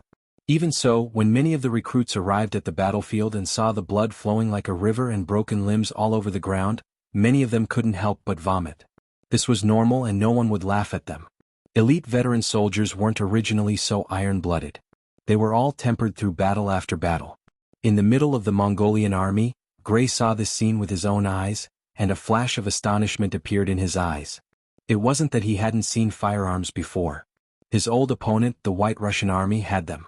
Their Khan also had a small number of firearms, but in terms of power, they were far inferior to the firearms in the hands of the 5-star army. Not only could the 5-star army's firearms fire faster, their accuracy was also higher than the firearms he had seen before. Most importantly, they could fire continuously. Heavens! Where did they get these firearms from? They were so powerful. The cavalryman's charge was just seeking death. How could they win? At this moment, panic appeared in his heart, and he was no longer as confident and conceited as he was before. After being frightened by the powerful firepower and might of the 95 style, Gray didn't immediately order his men to rescue the survivors. When the battlefield was almost completely cleaned up, he suddenly thought of something. However, at this moment, the 1,000 cavalrymen who had luckily escaped the clutches of the musketeers were being surrounded by the cavalrymen of the new Second Army. Friction, and continuous friction. Their courage was broken. After losing their courage, the 1,000 Mongolian cavalrymen were like birds startled by the twang of a bow. They were completely surrounded, and if they were killed, if they were captured. Attack the left side, attack the left side. The firepower of the 5-star army on the right side had frightened him. Gray had no choice but to give up on the idea of attacking from that side. He wanted to see the situation on the left side. If he could, he would rush out from there. Now, he was not thinking about how to take Kazan, but how to leave this place and inform the Khan of the fact that the 5-star army had powerful guns. Another 5,000 Mongolian cavaliers came from the left, and the 3rd commander of 2nd Cold Vanguard Division, Chu Luo, laughed loudly. Good timing, good timing. It's time for our 3rd regiment to show our might. Come on, listen to my orders and prepare to fire. Lung Feng soldiers from the 3rd Regiment and 3 battalions were eager to give it a try. Even the new Second Army and White Russian cavalry beside them were no longer panicking. They focused their attention on Lung Feng, who was holding onto his musket. They wanted to see another miracle. Baba baba. Baba baba. The gunshots rang out just as everyone expected. Before the 5,000 Mongolian cavaliers could reach the 5-star army, most of them were killed. Then, countless cavaliers rushed out to kill the survivors and clean up the battlefield. Charge and tangle with the enemy cavaliers. They won't be our match. With the lesson just now, Gray did not hesitate this time. Instead, he immediately sent out 2,000 cavaliers. He wanted to think of a way for them to tangle with the 5-star army. This way, the enemy would not use their guns out of fear, and the advantage would fall into his hands. With a single order, the 2,000 elite Mongolian cavaliers charged forward. Although they were intimidated by the powerful guns of the 5-star army, they had to charge forward since their general had given the order. Great, more people are coming to die. Everyone 2 bullets. Once we're done, we'll call it a day. The 3rd commander, Chu Luo, laughed loudly to release his joyful mood. Then he took the lead and fired a bullet. The bullets seemed to have eyes as they charged towards the incoming Mongolian cavalry. There were only 2,000 of them, and they were only left with less than 300 in a short period of time. By the time they arrived in front of the new Second Army, they were no longer able to do anything. How did this happen? How did this happen? Gray's expression became increasingly ugly when he saw the reinforcements he had sent out being buried so quickly. It was as if he had seen a ghost. While his expression changed, he turned around to look behind him. In just 2 short attacks, they had lost 12,000 cavaliers. Not a single one of the cavaliers who had charged out had returned alive. This was the first time he had seen such a loss after becoming a general. In the past, when he had fought with the White Russian army, he had suffered some losses. However, if he wanted to retreat he could do so. How was it like facing the 5-star army, where none of the cavaliers he had sent out had returned? It wasn't just Gray. The 3,000-plus cavaliers under him, as well as the 30,000 White Russian slaves, all revealed terrified expressions. This time they had thought that this was an easy mission to complete, and that it was time for them to show off the might of the Mongolian cavaliers. However, who would have thought that this was simply hell? In front of the 5-star army, they were just like loathsome mosquitoes that could be stepped on and slaughtered at will. No one had any ideas. They could only look at Gray, hoping that he would have a way to turn the situation around. However, Gray had long since run out of ideas. He had only taken a glance behind him, and did not give the order to break out of the encirclement. From his point of view he still had a chance. There was no need for him to make a decision to fight to the death. He could continue waiting. Once there was no news of him from the Khan for a long time, he would definitely send reinforcements. When that happened, there would be an opportunity for him to coordinate with the Mongolian cavaliers. With hope in his heart, Gray decided to pull back his troops and focus on defense. His army could no longer take a beating. If not, their morale would be completely destroyed. While the 5-star army on the left, rear, and right were waiting for their opponents to choose to attack, the Mongolian cavaliers had actually stopped in their tracks. Furthermore, they quickly took out the barricades that they had put away in the morning and assumed a stance that they were going to defend to the death. This infuriated the 3 armies surrounding them. What are they doing? They've only charged out twice and they're already afraid. What a bunch of cowards. They're cowards. How can such people claim to be the strongest Mongolian cavaliers in the world? What a joke. Angry shouts followed, and there were even people shouting in dissatisfaction. When the shouts reached the Mongolian camp, the faces of Gray and many of the young generals turned pale. They were ashamed and embarrassed.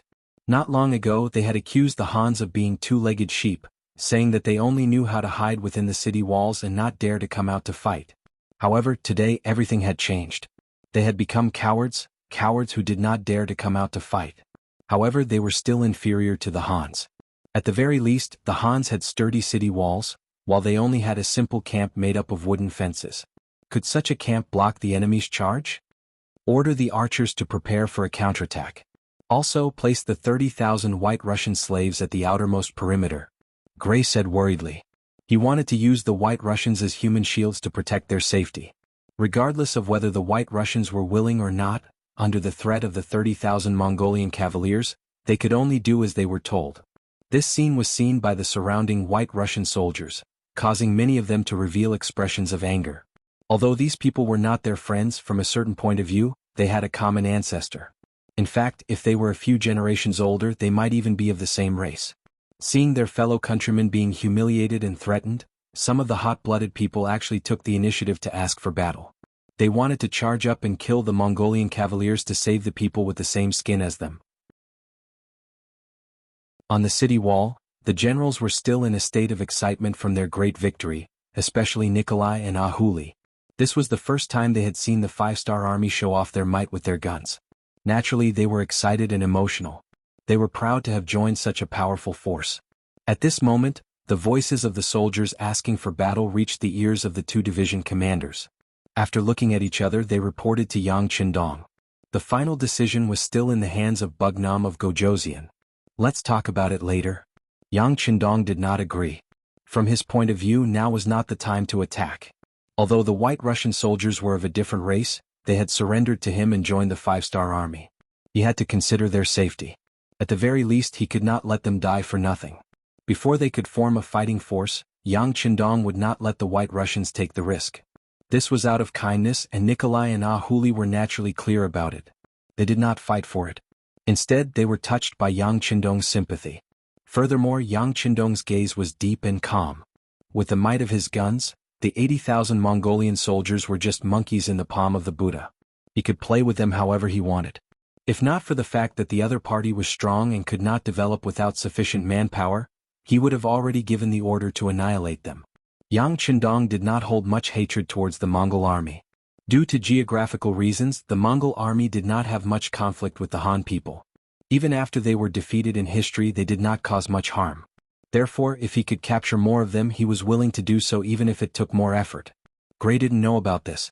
What he needed to do now was wait for reinforcements to appear.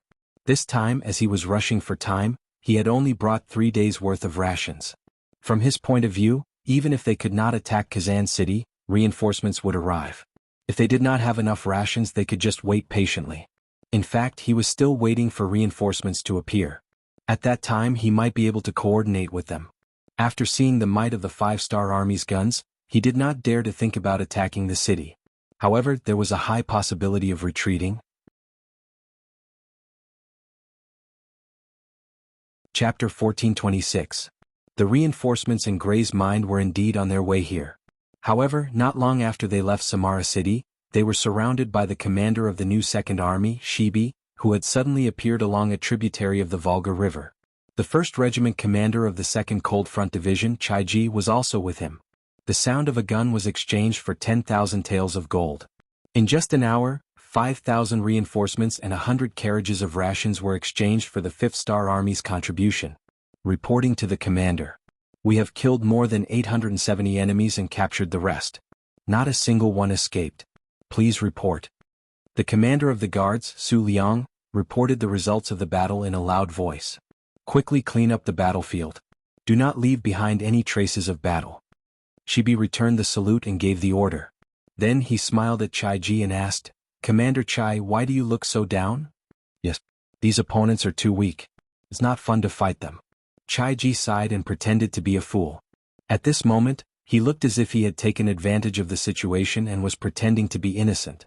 After listening to him, Shibi did not expose him. Instead, he pretended to be deep in thought and said, Since that's the case, the next time the Mongolian army sends reinforcements, let us, the new Second Army, deal with them.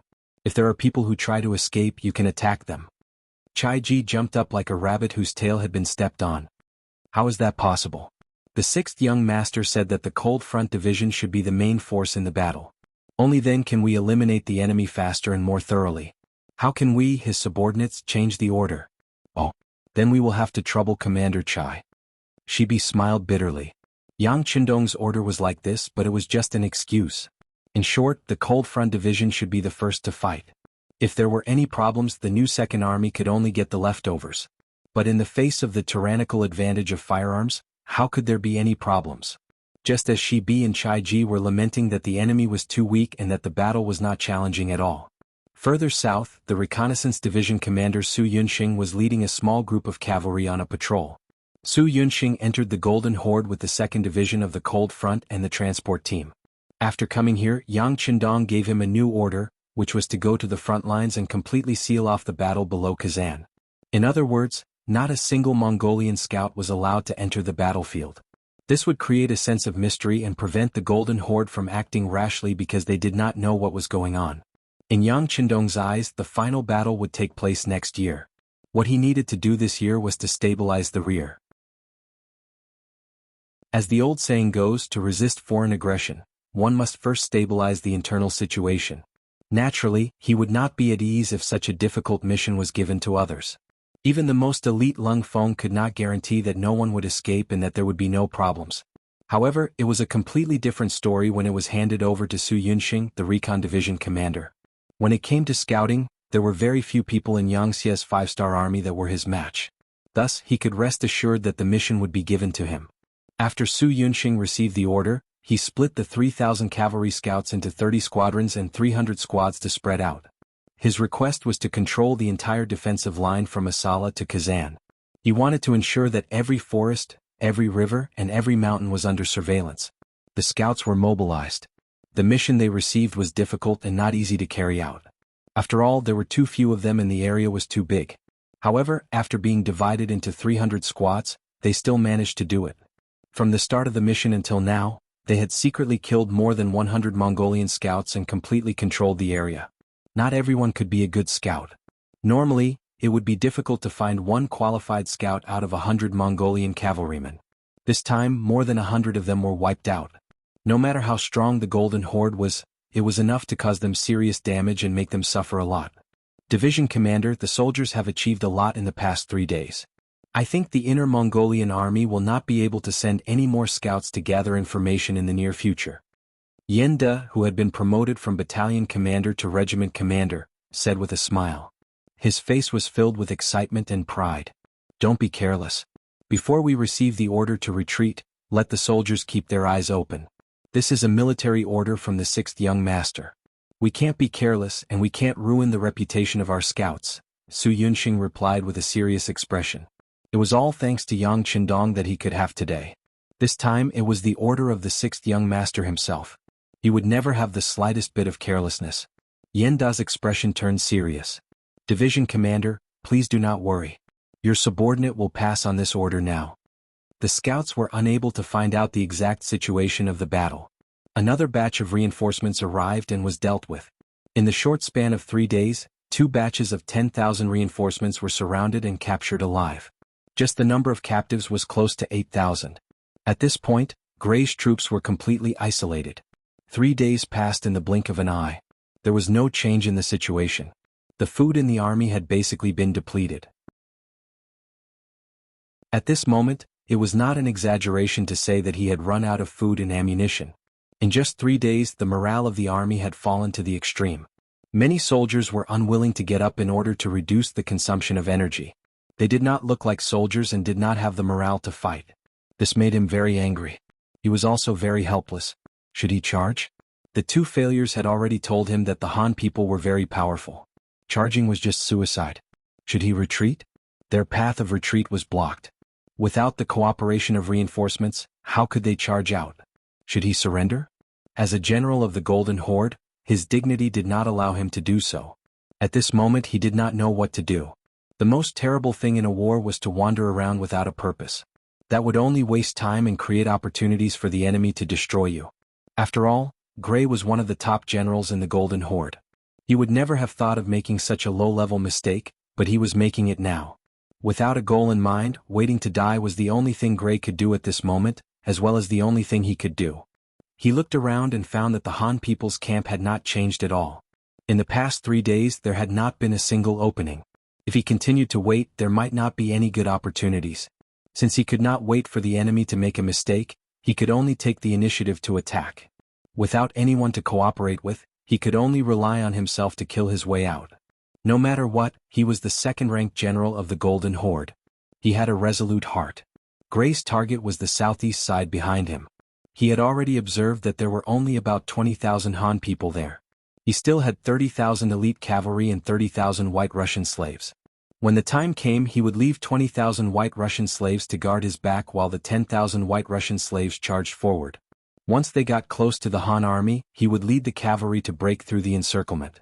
He did not ask for victory in this battle, nor did he ask for the number of enemies he could kill. As long as he could charge out, it would be a victory. With such low requirements, there should be a chance for him to do it. Men, distribute the rations and prepare for battle. Gray was very smart. He used the Han people's military tactics to fight to survive. Without enough rations, everyone could not continue to wait. The only path left was to fight with their lives on the line. Kazan City. Every move of the Mongolian army would be reported to Yang Qindong at any time. When he heard that the other side had started to distribute the rations, Yang Qindong, who was writing a development plan with his head lowered, slowly raised his head. His eyes flashed with a light of wisdom. Are they preparing for a counterattack? It's been 3 days. They should be unable to hold themselves back. Gray did not know that his every move had been seen clearly by Yang Qindong. Even if he knew, he would not care. He had summoned several captains and kiliarchs of the army, and was cheering them on. Everyone, the might of the 5-star army's firearms is extremely strong. They are many times stronger than the White Russian army. This kind of enemy is not something we can deal with. Therefore, I have decided to break out of the encirclement. As long as we can escape, it will be a great victory. We can then report the situation of the 5-star army to the Khan. In the future, we should not be impulsive and take the initiative to find trouble. Defending our own city is the best choice. After all, it has been proven that the other side only has firearms and no cannons. This is the only thing we can rejoice about. Bang, bang, it seemed to be a slap in the face. Just as Gray finished speaking, the roar of the cannons rang out, causing the faces of the generals present to turn ugly. There was no need to talk about Gray. His eyes were so red that they could be compared to a monkey's butt. At this moment he finally understood that it was not that the other side did not have cannons.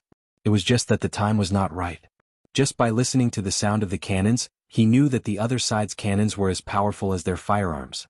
The 100mm mortar started to wreak havoc in the Mongol cavalry camp.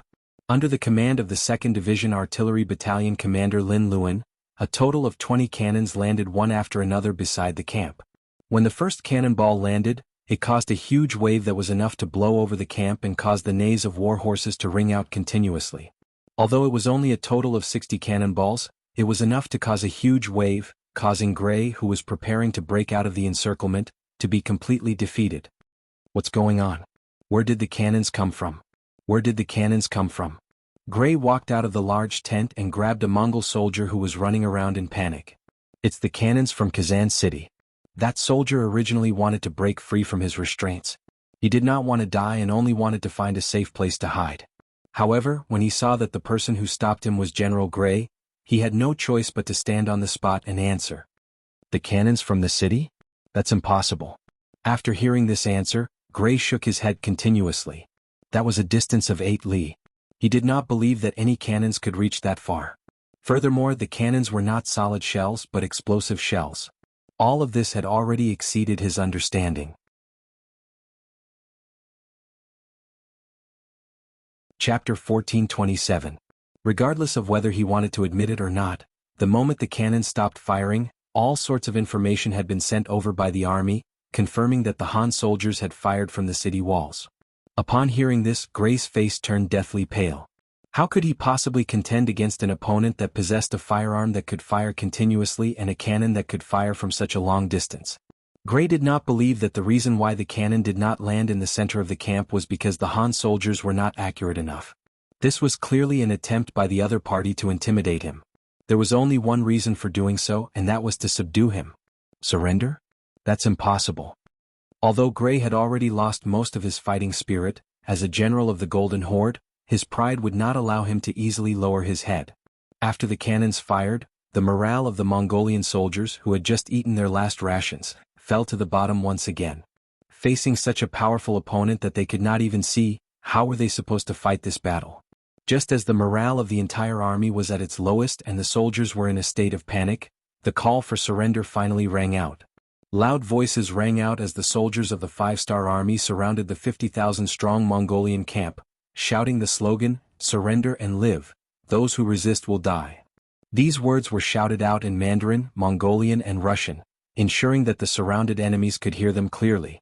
As the calls for surrender rang out, the entire camp seemed to have exploded with different reactions from the soldiers.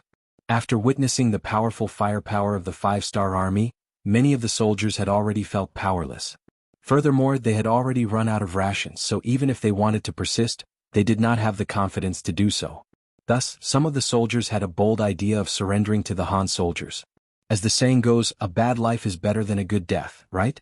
Furthermore, the Han soldiers possessed such powerful firearms, surrendering to them was not a shameful matter. Gray noticed the changes in the expressions of the soldiers, causing him to feel extremely anxious. He knew that the situation was developing towards the worst possible outcome. If he was unable to think of a solution in a short period of time, the 50,000-strong army might really have to surrender to the Han soldiers. Reinforcements? Where exactly are the reinforcements? Gray placed his last hope on the reinforcements. He didn't believe that the Khan would give up on him. Then why hadn't the army transporting the rations arrived yet? He arranged for his personal guards to keep an eye on the rear. As long as he saw a trace of chaos in the 5-star army, he would have the confidence to charge out and meet up with the reinforcements. As the sky gradually darkened, Gray, who was still persevering, did not give the order to surrender. The soldiers below could only endure, hugging their weapons and curling up together. Since they had already confirmed that there was no dinner, they could only move less to reduce their energy consumption. However, he neglected one thing, and that was the hearts of the soldiers. During the day, due to the strict supervision as well as the fact that Gray had sent out his personal guards to patrol the area, no one dared to escape in front of them. However, it was different when it was dark. The limited vision caused many gaps to appear in the barracks. This gave some soldiers who were ready to surrender a chance to survive. The sky had just turned dark, and a team of 100 people had already surrendered. When the news reached Gray's ears, he remained silent. After a while he replied, "Got it?" With the situation as such, it wasn't something that could be changed by human strength. In the end, Gray was still soft-hearted. He didn't want to see all of his soldiers die here like him. Why not be merciful before they die and give them a chance to live? The general's disregard for everything sped up the process of the Mongol army surrendering. At the start, it was only 100 men surrendering. Under the threat of the powerful guns and cannons, it was 1,000 men surrendering one by one. No one even bothered to look after the White Russian slaves. In the end, during the chaos, the Mongol soldiers and White Russian slaves surrendered to the Five-Star Army. Division Commander Xiaofeng's mission was to guard the rear of the Mongol cavalry. According to the plan, this was likely to be the place where the battle was the most intense. After all, once they discovered that the road ahead was blocked, the Mongol army that wanted to escape would definitely charge towards this place. The plan couldn't keep up with the changes. The Mongol army, which still had over 50,000 soldiers, had actually surrendered just like that. This caused all of Xiaofeng's preparations to be useless. He could only lead his soldiers to capture captives. For the entire night, no one was able to find a chance to rest. When the sun rose, the entire Mongol camp was already empty. When General Gray walked out of his tent, he saw less than 2,000 soldiers. It wasn't that these people didn't want to escape, but that they had killed too many people. They were afraid that even if they surrendered, they wouldn't be able to survive. Okay. Looking at the remaining 2,000 cavalrymen, Gray started to relax. He could finally go all out without any misgivings. Everyone. Centaurs. Outside the camp, Division Commander Xiaofeng didn't reveal any signs of exhaustion after a night of hard work. On the contrary, he was extremely excited. After his continuous requests, Yang Qindong finally handed over the task of dealing with the remaining 2,000 Mongol cavalry soldiers to him. Although their numbers were slightly less, they could still put up a good fight. Early in the morning, Xiaofeng had gathered a few thousand soldiers and surrounded the Mongol camp. Now all they had to do was wait for the enemy to charge out so that they could deal with the problem in one go. After the formation was set up, the Mongol cavalry soldiers walked out of the camp as expected. Although there were less than 2,000 cavalry soldiers left, they were all prepared to die, causing them to appear exceptionally imposing.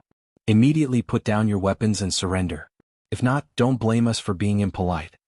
Division Commander Xiaofeng finally had the chance to shout out. His shout wasn't soft, but there was another voice that resounded in Xiaofeng's heart. You must not surrender. You must not surrender. If not, with such a large formation, there won't be a battle to fight. Xiaofeng was worried that these 2,000 soldiers would still choose to surrender. However, his worries were clearly unnecessary. Since these people didn't choose to surrender last night, why would they do so now? Facing the ice-cold muzzles of the Mongol cavalry soldiers, all of them pulled out their cavalry swords. Under General Gray's furious roar, they started a suicidal charge. Iron hooves stomped on the ground, causing dust to rise. One after another, the Mongol cavalry soldiers shouted loudly, waving their cavalry swords as they charged forward. What welcomed them was Division Commander Xiaofeng's command, following which gunshots rang out. Bullets whizzed through the air, piercing through the bodies of the charging cavalry soldiers. Blood splattered everywhere. One after another, the Mongol cavalry soldiers fell on the path of the charge. The Mongol cavalry soldiers were already prepared. Almost every one of them was shot in the chest.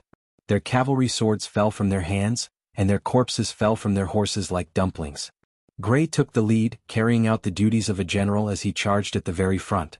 Although he didn't turn his head, his senses told him that soldiers were falling beside him. Very quickly, there were no other noises around him. When he was 50 meters away from the Mongol cavalry soldiers, his surroundings became extremely quiet. He finally couldn't help but turn his head around. All he saw was a ground full of corpses, and the war horses that no one was commanding were whining on the spot. Reality told him that everyone had died in battle, except for himself. This was enough to prove that the Mongol cavalry soldiers' marksmanship had reached a level where they could hit wherever they wanted. If not, why was he the only one left alive? Why? When he saw that he was the only one left alive, Gray was on the verge of breaking down. This was the outcome he didn't want to see the most. He wanted to die like a brave warrior, but these Han people didn't give him such a chance. As Gray shouted, two sturdy horses appeared in front of him. One of them was holding a sharp divine saber, while the other was holding a rather heavy mace. They blocked Gray's path of advance, one on the left and one on the right. The people who had come were Beta Persei and Ahuli. The former had only been allowed to enter the battlefield after continuously begging Yang Qindong. As for Ahuli, Yang Qindong cherished talent. He had already found out from the captives that everyone had surrendered because Gray had tacitly agreed to it. This was enough to prove that Gray was still kind. He liked such people very much and was willing to recruit them. Ahuli's mission was to persuade Gray to work for him. When Gray saw the two warriors, he couldn't help but stop his horse. He wanted to see what the other party wanted to say to him. "You must be General Gray. My young master already knows what you've done. He admires you very much. Now I'll give you a chance. Dismount and surrender. Not only will you not die, but if you perform well enough, you can also lead soldiers and become a general again. Of course, this so-called performance means that you have to defeat me. Do you dare?" Beta Persei stretched out his left hand and gently stroked the cavalry sword in his hand. An eager expression appeared on his face. He didn't ask if he could, but if he dared. This was originally a verbal trap. However, Gray was clearly infuriated by young heir's words. He had lost, but he had lost to the powerful guns and cannons, not because he was afraid of the two-legged Han people. Seeing that Beta Persei had challenged him on behalf of the Han people, Gray, who had long been suppressing his anger and wanted to prove himself, immediately shouted back, "Who's afraid is a coward? Just don't let others help you with guns." Beta Persei was afraid that Gray wouldn't agree. As long as he was given a chance to fight, why would he need the help of others? Did he really think that he was playing around with Yang Qindong these days? With a grandmaster by his side, his improvement was obvious. Although he could often fight with the Black Cavalry, it was not a life-and-death battle, so he couldn't completely let go. Now that the opportunity had appeared, he laughed and said, "Okay, it'll be a one-on-one fight between the two of us. Ahuli, you don't have to help."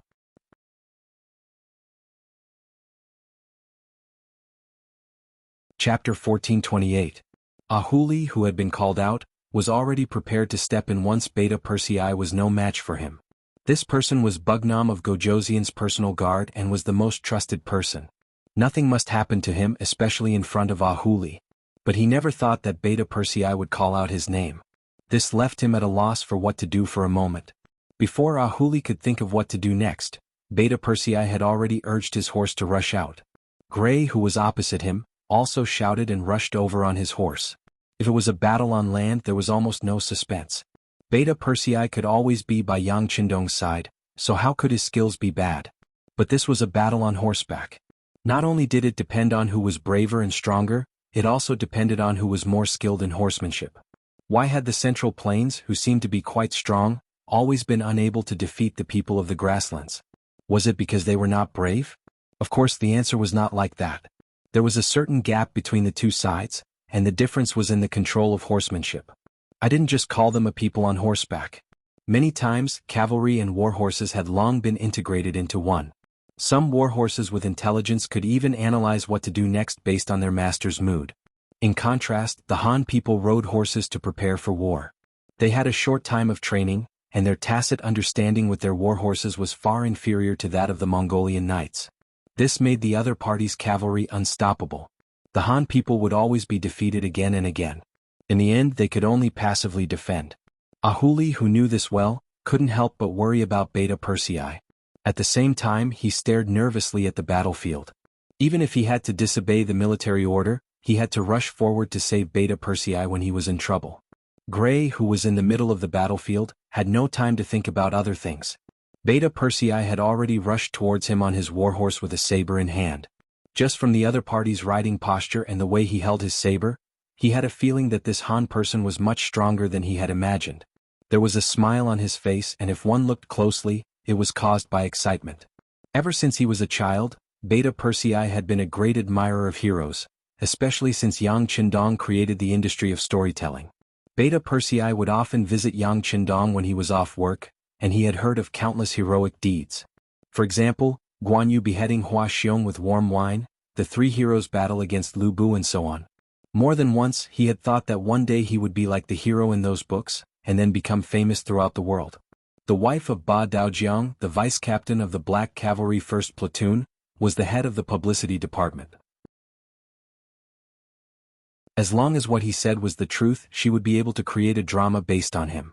If that was the case, wouldn't he be famous all over the world? Even if it was for the sake of becoming famous and becoming a hero, Beta Persei had to perform well.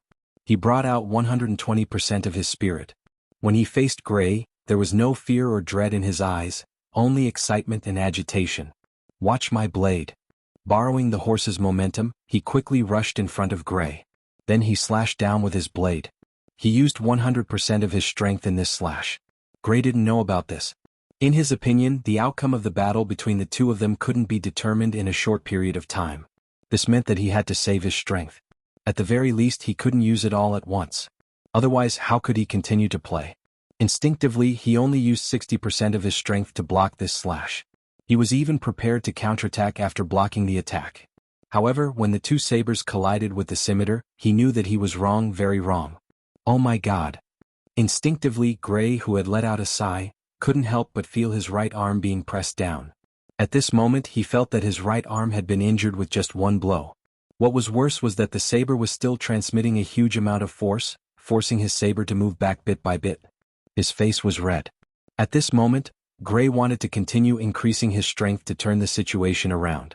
However, in a situation where he was already suppressed, it was very difficult to turn the situation around. Furthermore, his opponent didn't seem to be giving him the time to do so. Beta Persei was a hothead. In his eyes, there were no rules of a one-on-one fight. In his opinion, a move that could knock down his opponent was a good move. Just like what the young master always said, no matter if it was a black cat or a white cat, it was a good cat if it could catch a mouse. As for gaining the upper hand in just one round, this was somewhat out of Beta Persei's expectations. He had always heard people say how good the Mongolian cavalry was on horseback, how exquisite the Mongolian general's equestrian skills were, and how outstanding his strength was. He was even prepared for a bitter battle. However, he didn't expect to completely suppress his opponent in just one round. He felt that the strength of his opponent's arm was much weaker than he had imagined. Thus, he had to take advantage of the situation and say, "Oh, this strength isn't that great either?" It would have been better if he didn't say anything.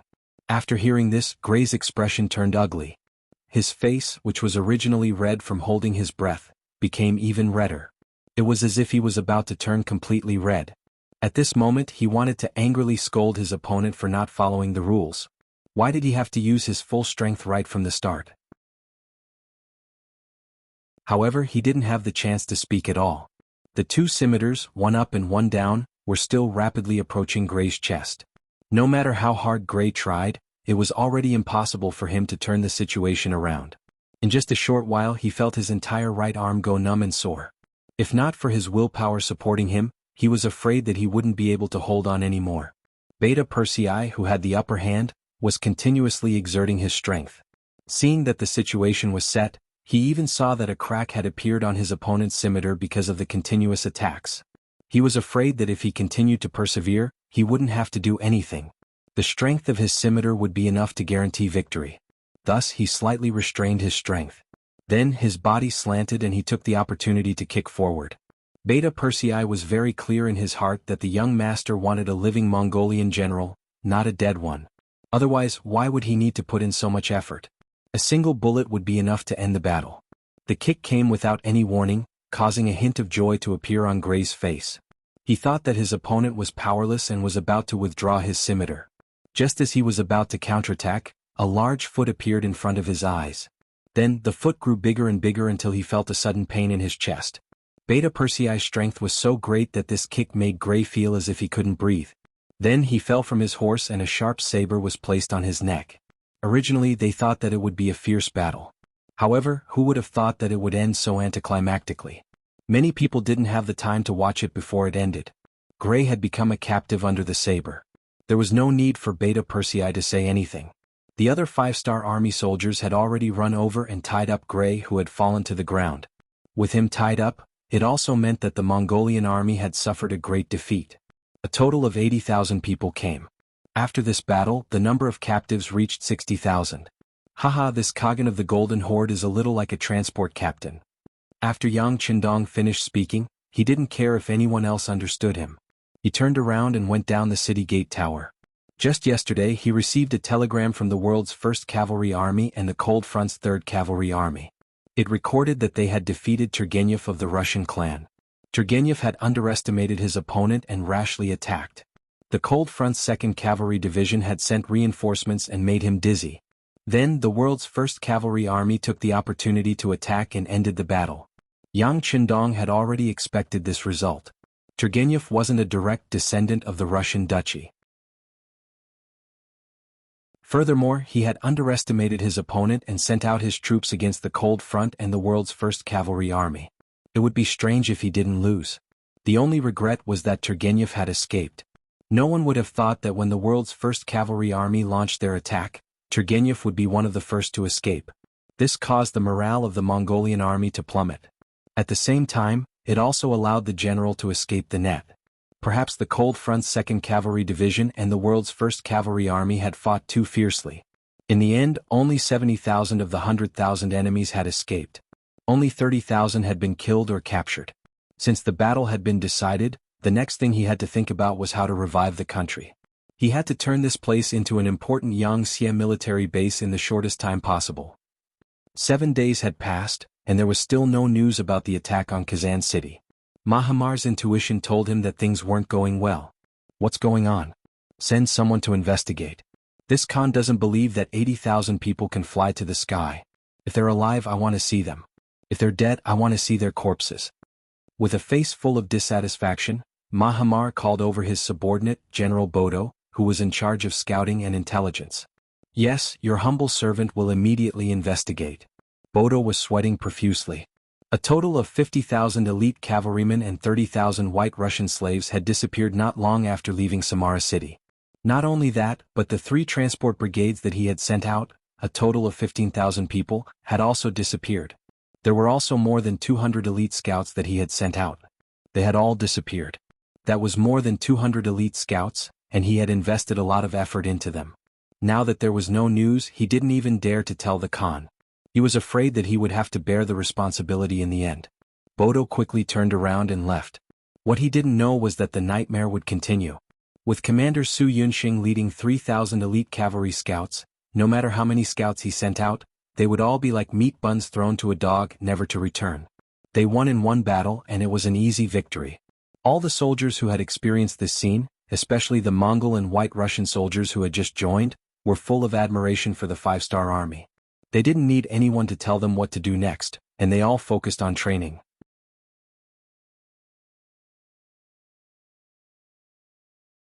Chapter 1429.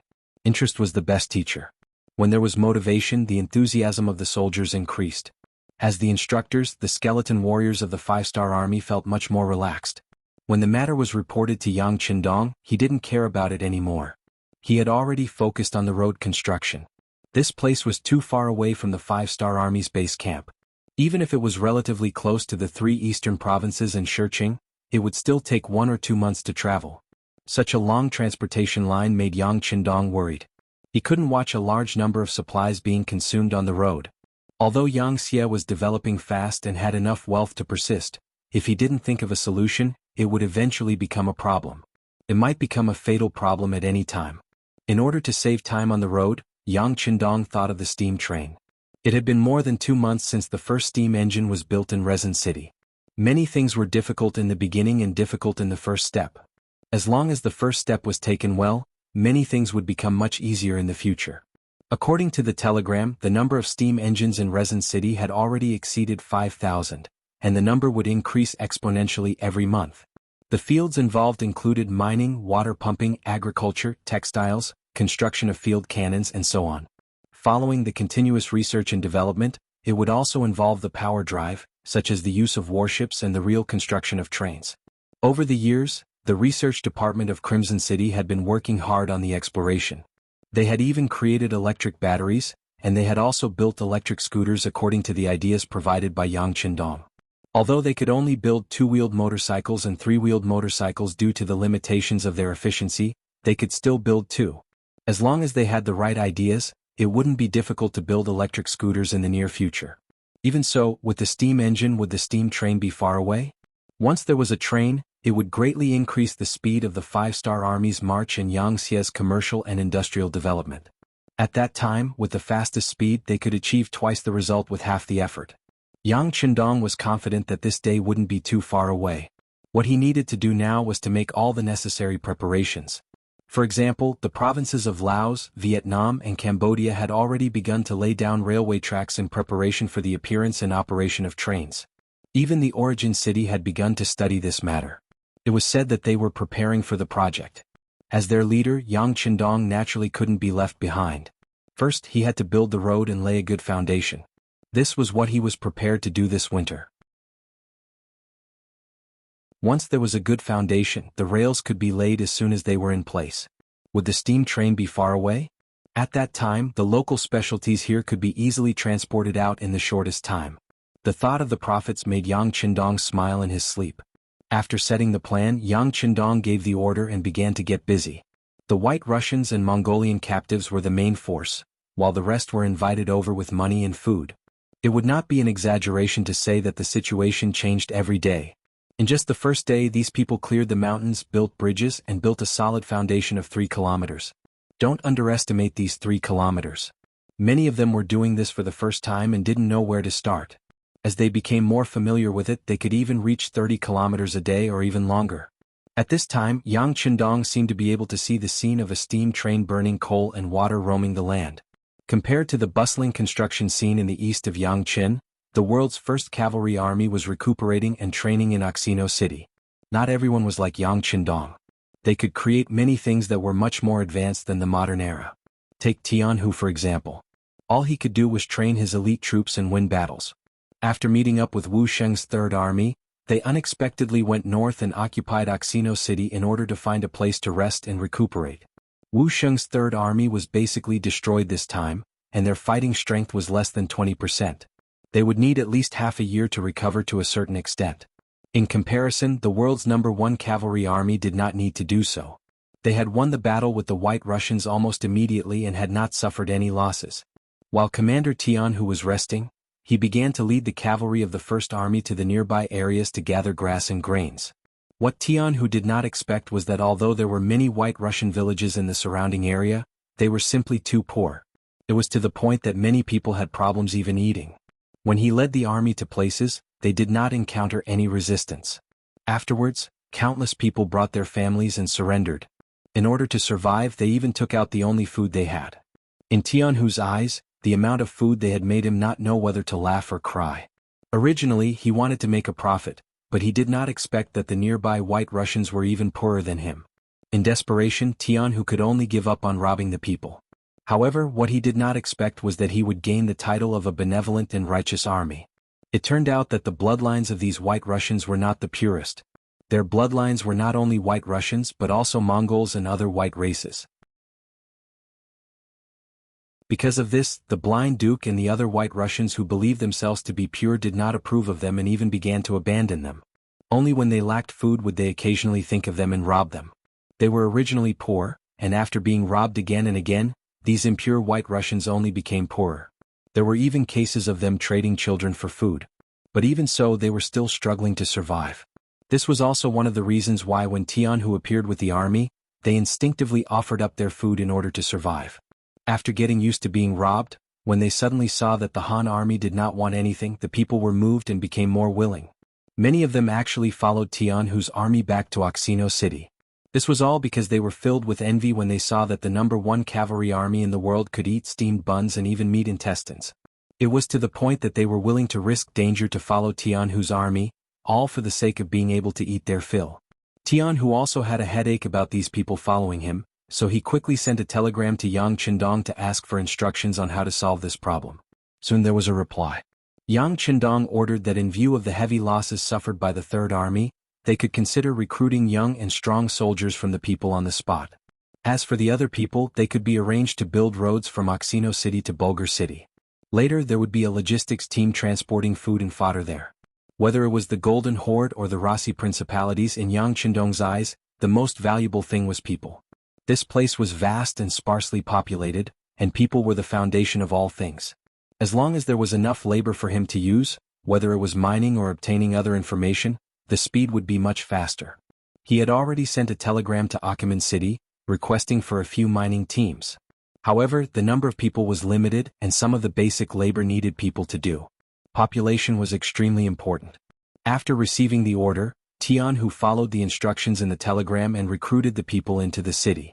He assigned them jobs according to their age and also provided them with food. He also promised that if they performed well, they would be paid more and the amount would not be too little. As long as they were willing to work hard, the money they earned would not only be able to feed their families, but also improve their quality of life. Being paid for work was a matter of course. How could they work without physical strength? Even so, the food was only 30% full, and they would not starve to death, not to mention being paid for their work. When had the people here ever heard of such a good life? Soon, more and more people were heading to Oxino City. Many people who lived far away also came in droves when they heard the news. Although they did not know whether this was true or not, it still gave them hope for survival.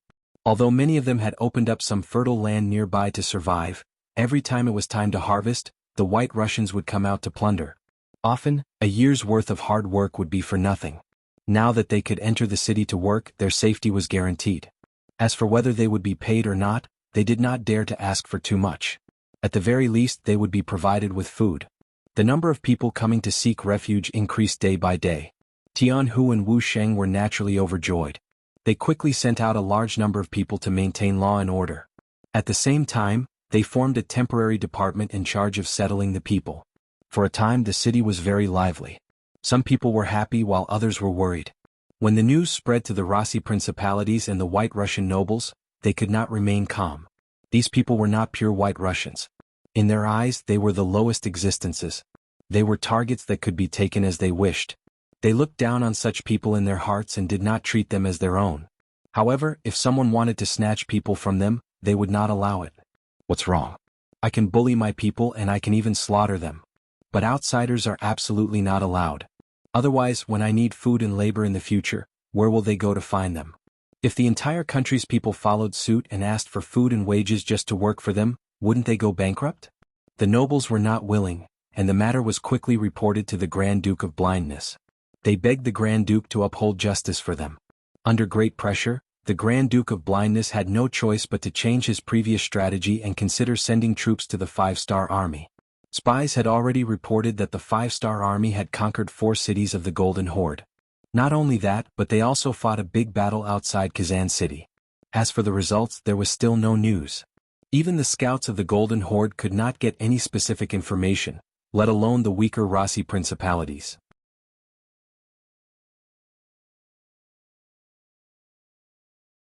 Chapter 1430. But no matter what, it was always a good thing for these two opponents to fight. According to the Grand Duke of Blindness's strategy, what they needed to do was to watch the two tigers fight and let them suffer. Then, when they were tired of fighting, they would quickly attack and secure victory. But now, what happened in Oxino City had crossed their bottom line. It was unrealistic to want to watch the battle. Summoning a group of generals and nobles, the Grand Duke of Blindness discussed the deployment of troops. In view of the previous defeat in Tove City, the request this time was to not deploy troops. If they did, they would definitely win. They had to drive the Five-Star Army out of their own territory. At the same time, they had to kill those Russian peasants who had defected to the Five-Star Army as an example to others. They had to be dealt with as a warning to others that if they wanted to defect to the Five-Star Army, they had to be prepared to be killed. In this regard, the nobles in the meeting naturally agreed.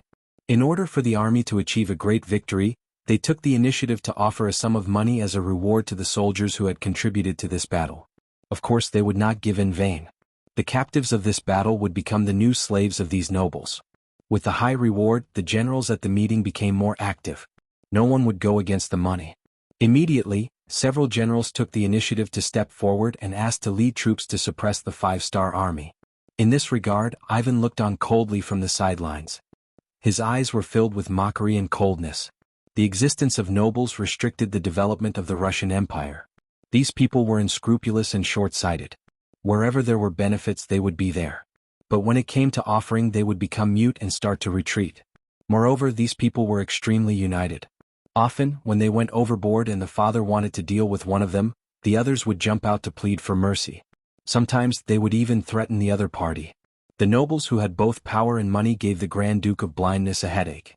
When there was a huge beast like the Golden Horde outside, even though he was dissatisfied, he had to lower his head and feign civility. Sometimes, for the benefit of the nobles, he had to give up his own gains and lose the hearts of the people. This had already begun to hinder the development of the country. If the blind Grand Duke could see those drawbacks, how could the smart Ivan not see them? However, they couldn't fall out with him yet. Otherwise, the country would be riddled with internal strife before anyone else did anything. Under Ivan's cold gaze, the various nobles participated in the meeting enthusiastically. Very quickly, it was decided that Maxim would lead 10,000 White Russian musketeers, 10,000 White Russian cavalry, 30,000 White Russian infantry, and 80,000 White Russian and Mongol slaves for a total of 130,000 soldiers.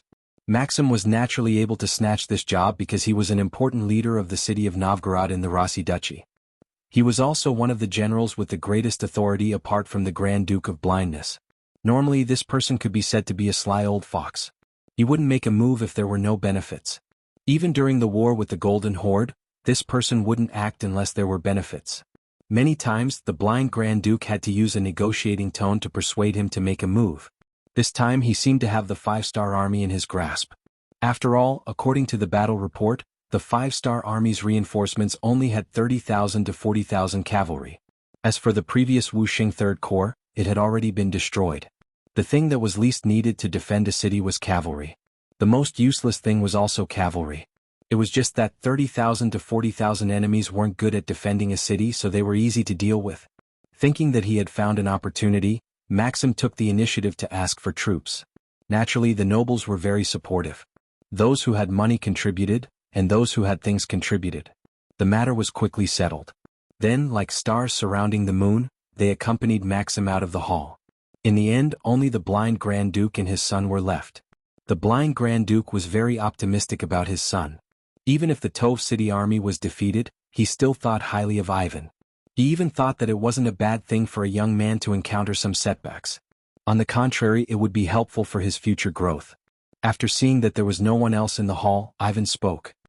He knew why his father wanted him to stay alone, so he simply said bluntly, "Father-in-law, your son doesn't think highly of Maxim's campaign this time. The Han people aren't that easy to defeat. They are likely to hit a wall." "Are our guns and cannons not enough?" the Grand Duke of Blindness asked curiously from his high seat. "If we push forward layer by layer with the power of our guns and cannons, there is still a possibility of victory. But if we are too arrogant, then we will definitely fail." "That's right, Turgenev's defeat is an example." Ivan hesitated for a moment, then said with a firm tone. Ivan's meaning was very clear. If he led the army in this battle, then they would win.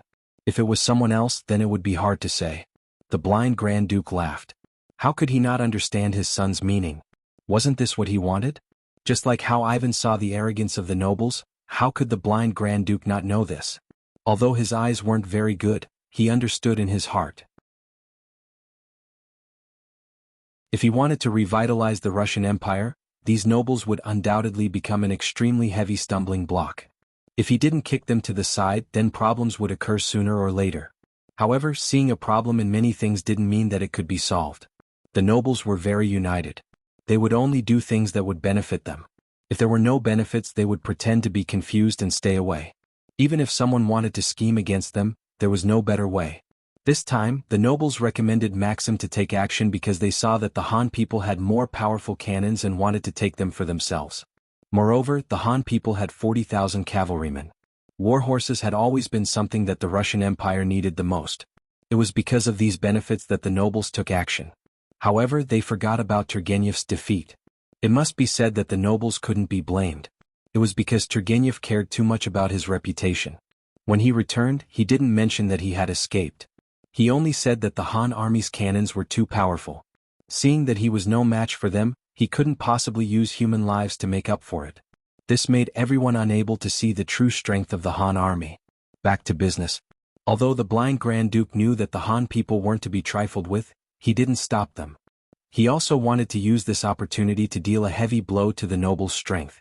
This would play a positive role in his better governance of the Russian Empire. Once Maxim's army was defeated, he would send his own troops to Oksino city. If he won the battle, not only would he reap the benefits, he would also be able to consolidate his authority. More importantly, he would be able to effectively intimidate the nobles. This was a good thing that could satisfy all three goals. This was what the blind Grand Duke was thinking. However, there were some things that he couldn't say out loud even to his own son. Firstly, he couldn't leave any evidence for others to talk about. Secondly, he could use this opportunity to teach his son a lesson and let him understand the scheming of an emperor. "All right, you may leave." Knowing that he had asked all the questions he needed to ask, the Grand Duke of Blindness waved his hand with a smile. The blind Grand Duke could see everything clearly because his wisdom was unmatched. Moreover, his mind was very clear. However, the nobles couldn't do it. Just as Ivan thought, they were a group of short-sighted people. Once they saw benefits, they were like flies that saw an egg with a crack. That kind of desire couldn't be controlled. Maxim, who had been elected, was also very pleased with himself. This time, in order to support him in the war, the nobles had given him a lot of military funds. Although it was said that after the war, he would have to divide the victory according to the nobles' investment. However, he was still satisfied with the nobles' actions. At least he could see the nobles' support for him. After reaching Maxim's position, it would be impossible to say that he didn't have any ambition. He also wanted to become a high and mighty existence like the blind Grand Duke. To achieve this, he had to achieve great results. Previously, when he faced the Mongol cavalry, he lacked confidence. However, now that he was facing the Han people who were known as two-legged sheep, he had no reason to be afraid. In his view, as long as his army caused trouble, the Han people would very likely flee in fear. He could even win without fighting. With great confidence and excitement, Maxim gathered his troops and set out 5 days later. His target was Oxino City. At this time in Oxino City, the Third Star Army had finished replenishing its troops. Under the temptation of extremely high pay and treatment, no less than 20,000 young and middle-aged commoners joined the army. Even so, there were many youths who weren't chosen for various reasons and left with regrets. This was the benefit of having a strong economy. Many transport teams came from the Far East region. While they brought large amounts of food, they also brought salt, sugar, iron pots, soy sauce, vinegar, cotton clothes, and other necessities for the commoners. When these things appeared in the shops of Oxino City, who knew how many commoners were blinded by them? It was to the point that every shop had to be guarded by the 5-star army. Even so, there were still many commoners pacing back and forth in front of the shops. They didn't have the Chinese currency that the 5-star army had mentioned, so they naturally couldn't buy these goods. However, even if they couldn't buy them, they could still look at them. Of course, not all commoners had the ability to buy them. For example, there were some new recruits who had just joined the 5-star army. In order to encourage them and set an example, Wu Sheng and Tian who discussed and gave out a portion of their allowance. Just like that, they had the first batch of customers. When the White Russian and Mongolian recruits wearing clean and tidy military uniforms took out their Chinese coins and bought some daily necessities that made people envious, the other commoners were in an uproar. They only hated that their children hadn't been accepted by the 5-star army. Otherwise, they would have been part of the people who had these good things.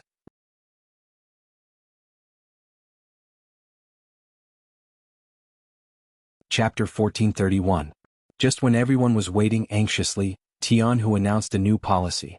As long as the people were willing to help the 5-star army to build roads, they would be able to receive Chinese coins. Although the amount was not much, it was still a path, a hope. Wasn't it? Immediately, the citizens who had such thoughts but didn't have the ability to join the army filled up the sign-up area. With the problem of manpower solved, Tian Hu and Wu Sheng could finally relax and focus on building up the army. At this time, another transport team entered the city. Along with it was the 4th Regiment of the 2nd Division of the Cold Front. The 4th Regiment's commander Ling Lianxuan was ordered by Yang Qindong to come and support the defense of Oxino City. The White Russian army had many firearms. If they wanted to deal with them, they would need the help of firearms. Therefore the Cold Front came. Not only that, they also brought a large number of weapons and ammunition. They looked like they were going to fight a protracted war with the White Russian army. According to Yang Qindong's plan, they were going to attack one side at a time. Naturally, they were going to attack the Golden Horde. The intelligence department had already reported that the Golden Horde, which had been around for hundreds of years, had a very strong foundation. Especially since their ancestors had once dominated the Eastern European continent. They had plundered many good things, most of which were now in their national treasury. If they took them down first, they would be able to get their hands on many good things. It would also solve the financial pressure on the 5-star army. Yang Xia was very good at making money, especially when they produced products that were ahead of their time. Their products had always been highly sought after by various factions. It was an understatement to say that they made a lot of money every day. However, in the past few years, whether it was research or military campaigns, they had spent a lot of money. If it wasn't for the fact that Laos, Vietnam, and other provinces had stabilized and didn't need to invest in them anymore, they wouldn't have been able to support 3 battles at the same time with their current financial resources.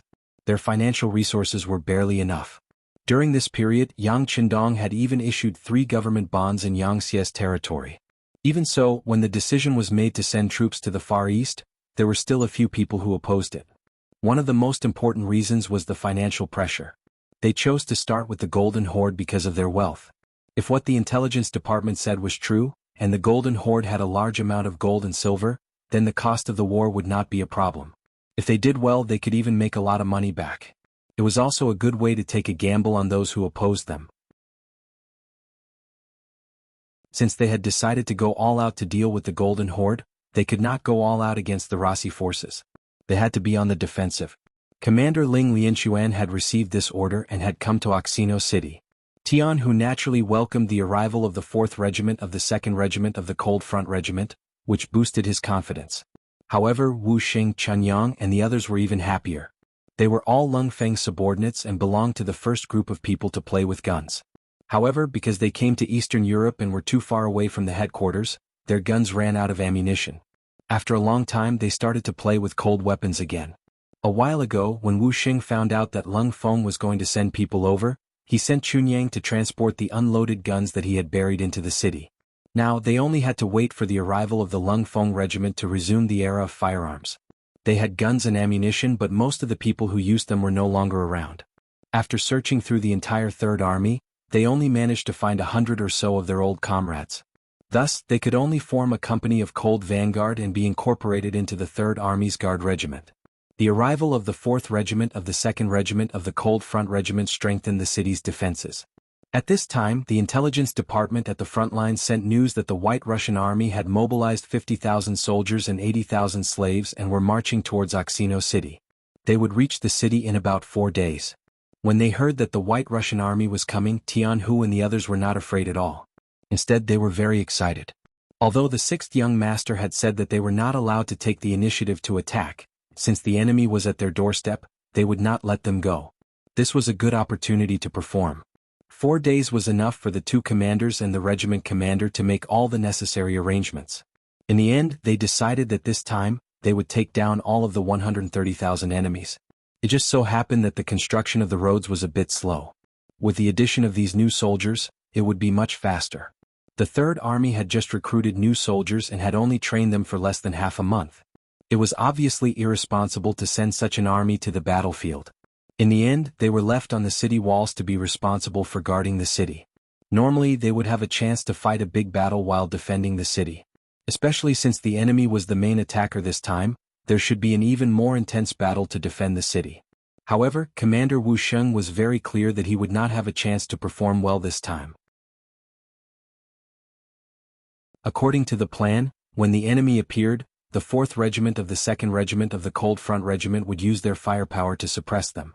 While the enemy was in chaos, the 4th Regiment of the 1st Cavalry Regiment would charge out from all directions and destroy the enemy. It was easy to say. After all, the enemy had an army of over 100,000. Logically speaking, it would not be easy to defeat them. However, since it was the 2nd Regiment of the 1st Cavalry Regiment of the Cold Front Regiment, Wu Xing did not have any doubts. He also understood that the so-called defending the city was just watching from the sidelines. Wu Xing did not want to watch the others fight and eat the meat and soup while he could only watch from the sidelines. After the meeting, he returned to the army and immediately issued an order. Once the battle went smoothly, the entire Third Army would be sent out. Although they were not very strong and could not inflict heavy damage to the enemy, they should be able to capture captives, right? For this reason, he even came up with a set of rewards. For example, what would be the reward for capturing 1 captive and what would be the reward for capturing 2 captives? The order was quickly passed down through the military headquarters to the various divisions, regiments, battalions, companies, platoons, and finally, every squad. When the new soldiers heard that the enemy was the 130,000 soldiers of the White Russians, they were so scared that they did not know what to do. Some of the more timid ones even trembled all over. They looked as if they could be beaten to the ground with a slap at any time. However, when the rewards were announced, the new soldiers who came back to their senses became excited again. Without exception, they were all children of poor families. At least 80% of them were used to being looked down upon and treated coldly when they were growing up. In their minds, their lives were cheap and they didn't know when they could die. But now, it was the 5-star army of the Han people who gave them respect and dignity. They could eat their fill, wear new clothes, and earn money. Now that there was an opportunity to perform meritorious deeds in front of them, why would they not give it a try? At most they would die. However, if they could survive and perform meritorious deeds, wouldn't that improve the living conditions of their families? If they did well, it was not impossible for them to become a role model for their families. There were not many people who were shameless. The new soldiers who had just enjoyed the taste of being respected liked this feeling even more. Now that there was an even better opportunity to perform meritorious deeds in front of them, although they were still a little afraid, the rewards of victory had stimulated them to forget all their fears. They secretly decided that if there was an opportunity to perform meritorious deeds, they would do it even if it meant risking their lives. Time passed day by day. Outside Oxino City, the 4th Regiment of the Cold Front had already dug trenches. The crisscrossing trenches were the most effective way to deal with cavalry and artillery. They had already learned that the White Russians had guns and cannons. It seemed that their strength was not bad. However, in reality the enemy's cannons were mostly solid bullets. These cannons could fire up to 3 to 4 li away. Although it looked terrifying, if the trenches were set up, the metal balls would be turned into scrap metal before they could even reach them. The White Russians also had exploding bullets, but their attack range was limited. It was only about 1 li. At such a close range they would have some advantage against cold weapons. However, against the 4th Regiment of the Cold Front, they were too weak. They were so weak that they would not even give the enemy a chance to fire. After the trenches were dug, the world's #1 cavalry army followed their plan and left the city in batches in the middle of the night. They jumped out of the battlefield and formed an even larger encirclement. When the enemy appeared, they would counter-encircle them and press the White Russians to the ground. Everything was ready. On the afternoon of the 4th day after receiving the news, a black mass of people appeared in the distance of Oxino City. The White Russians had finally arrived. They arrived in the afternoon. After waiting for the rear troops to arrive, the entire army camp stretched for more than 10 li. It looked majestic and gave people a feeling that they were invincible. Riding on this momentum, General Maxim led a group of people to the front of the formation. They saw the trenches that the 4th Regiment of the Cold Front had dug. These things are complicated and won't be easy to deal with. The White Russian general in charge of the 10,000 musketeers said with a serious expression, "It doesn't matter if it's easy or not. We have 80,000 slaves with us. Even if we have to use their lives, we will fill up these trenches. How about this? Let's fire a few cannons to show our military might." Maxim said with an unconcerned expression. From his point of view, he already had a huge advantage in terms of military strength. In addition, the nobles were very supportive this time, providing him with 100 cannons. Among them there were 10 exploding cannons. The amount of ammunition they had prepared was also very ample. There was no city that they could not take down. Under Maxim's order, dozens of cannons were fired at the same time before the sky turned dark, smashing towards Oxino City. However, because of the trenches, they all fell into the trenches after rolling for a while. To this he did not care. In fact, he even arrogantly believed that the appearance of these trenches would restrict the charge of the Han cavalry. This way he would have the complete initiative and could do whatever he wanted.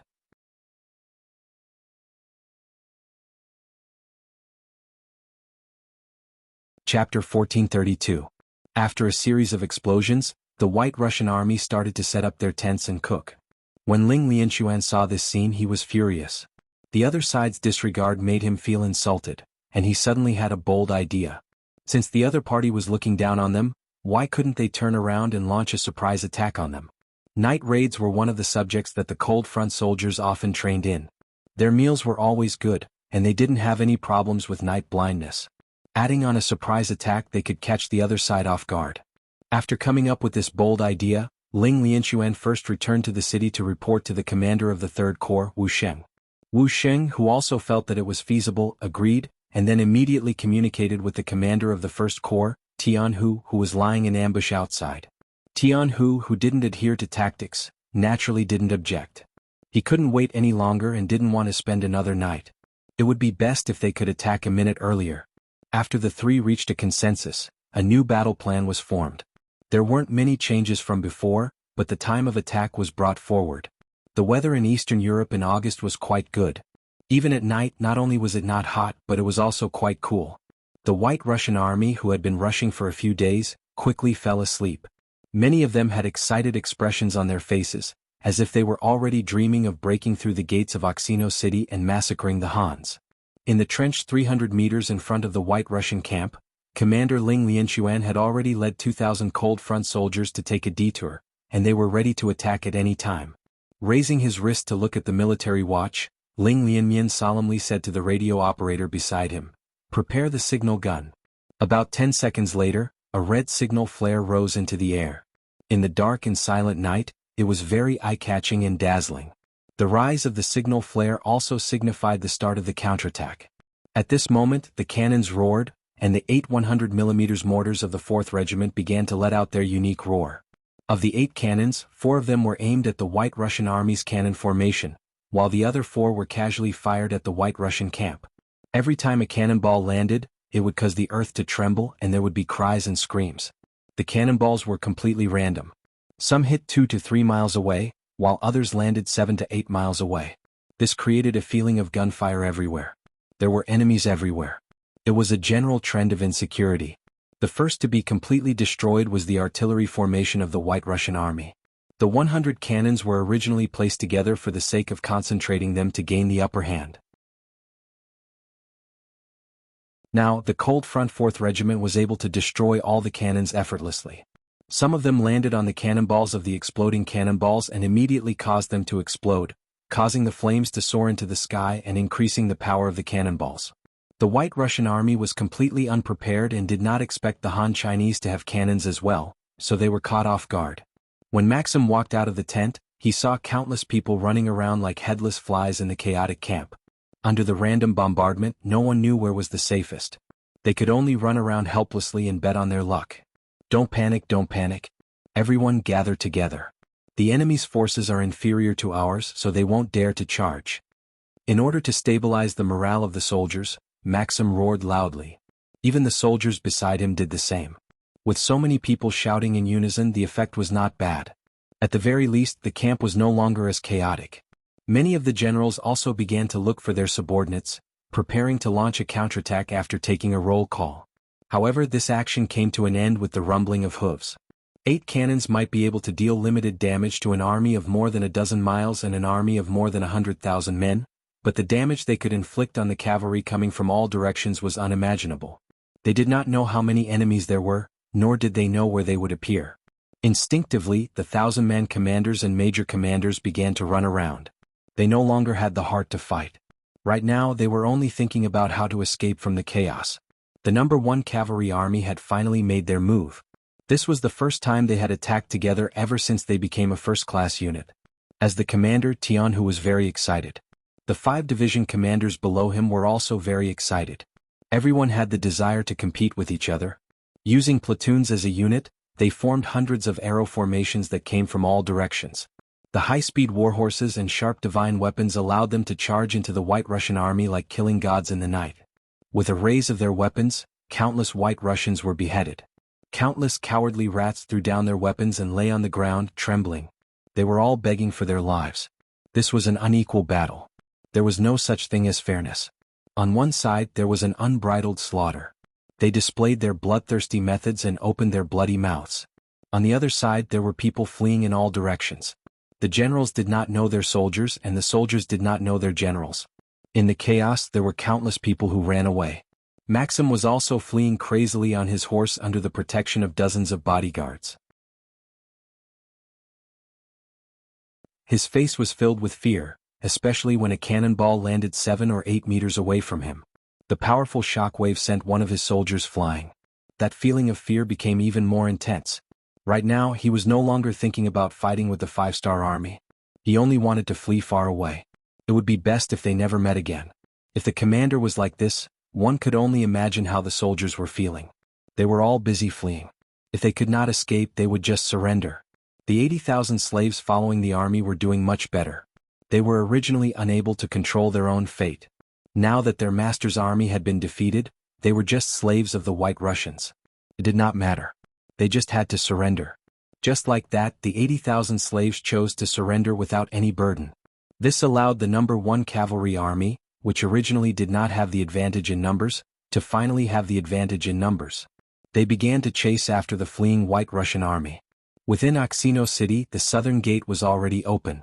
The 30,000 soldiers of the Third Army rushed out and charged toward the battlefield. When the cannons had been fired, they had been watching from the city walls. When they saw the previously insufferably arrogant White Russian army lose the ability to resist in such a short period of time, their eyes were filled with excitement. This meant that they would not encounter any danger in the process of snatching captives. It would be much smoother.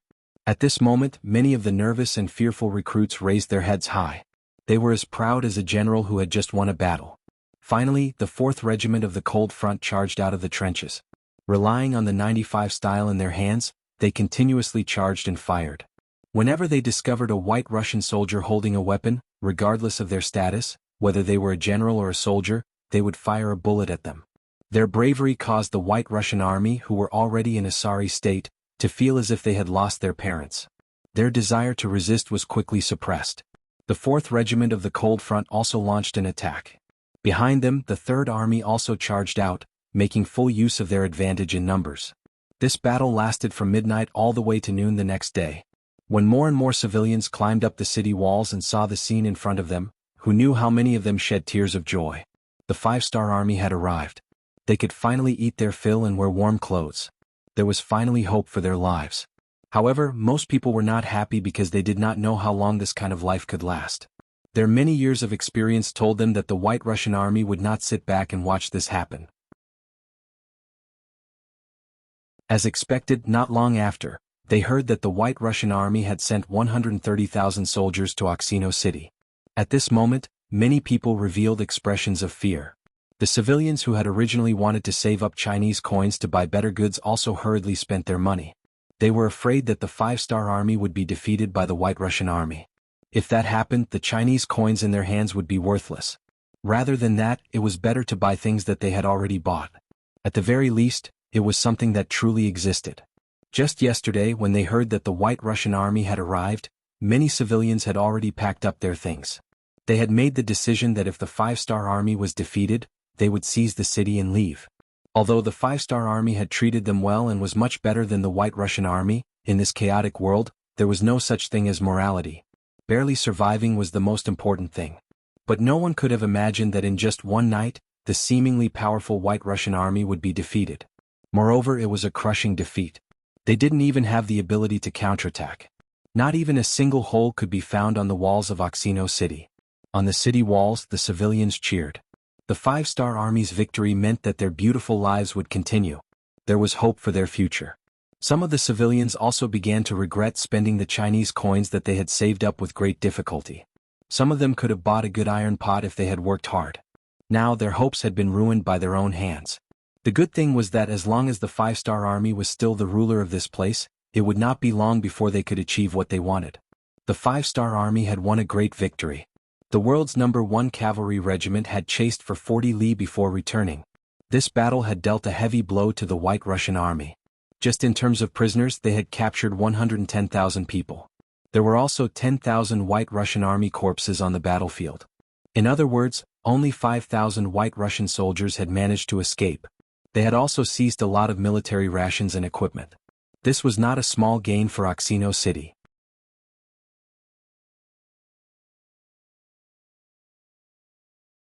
Chapter 1433. Report our victory to the 6th young master, haha. Tian, whose usual calm demeanor was replaced with excitement. Not only did a night and half a day of fighting not tire him out, he was also very excited. Because in yesterday's battle, he saw the might of the world's #1 cavalry army.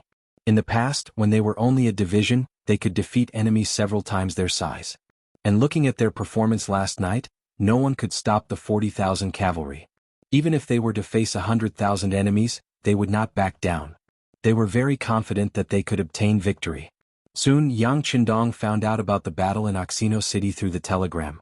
After reading the telegram, he did not think much of it and only chuckled, "Very good, after this battle, there will be no more battles here this year.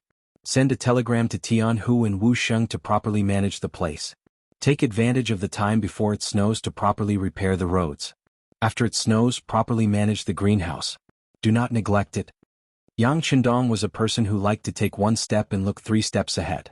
Considering the cold of winter in Eastern Europe, Yang Qindong had ordered a large number of greenhouse workers to be transported from Red Nest City. The land here was fertile, so it would not be difficult to solve the problem of food. He wanted to let the foreign people who followed him, regardless of the reason, know that as long as they followed him, they would not go hungry. As for eating better and wearing better clothes, they would need to work harder. Not only in Oxino City, Yang Qindong had already arranged for people to set up a large number of greenhouses in Polga, Kazan, and the other 3 cities. He was only waiting for the arrival of winter. When they could no longer work outside, they would work indoors. This year, because they were not prepared enough, they would be like this for now. In the future, when they developed, he would also transport steam engines here. At that time, many light industrial products could be chosen to be manufactured here, so that there would be work to do in winter, and this place would not become a paradise for lazy people. The so-called paradise for lazy people referred to the fact that because of the weather, they could only work for half a year and rest for half a year. This was more suitable for those who were naturally lazy. Without something as advanced as the telegram, the news of the defeat of the White Russians was not sent back by fast horse until 3 days later. On this day, the blind Great Justice was having a meeting with the officials in the hall, discussing the matters of preparing for winter. It was also at this moment that the battle report from the front lines came back. The travel-worn signaler knelt on the ground, not even daring to raise his head. From the attitude of the signaler, it was often possible to tell whether the news was good or bad. The officials and nobles who had experience in this aspect looked at each other, speechless. The blind duke, who had already predicted the battle ahead, didn't panic. Instead, he said calmly, "What is the battle ahead? Tell me quickly." "Yes, Grand Duke." After the signaler acknowledged the order, he took out a battle report from a tool that looked like a basket and read it out loud. It was a tradition of the Rossi duchies to read battle reports in public.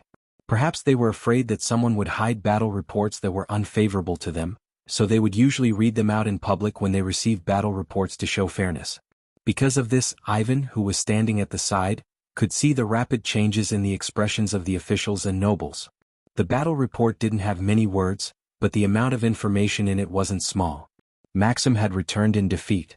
Of the 130,000 soldiers, less than 5,000 remained, and they were currently on their way back to Moscow.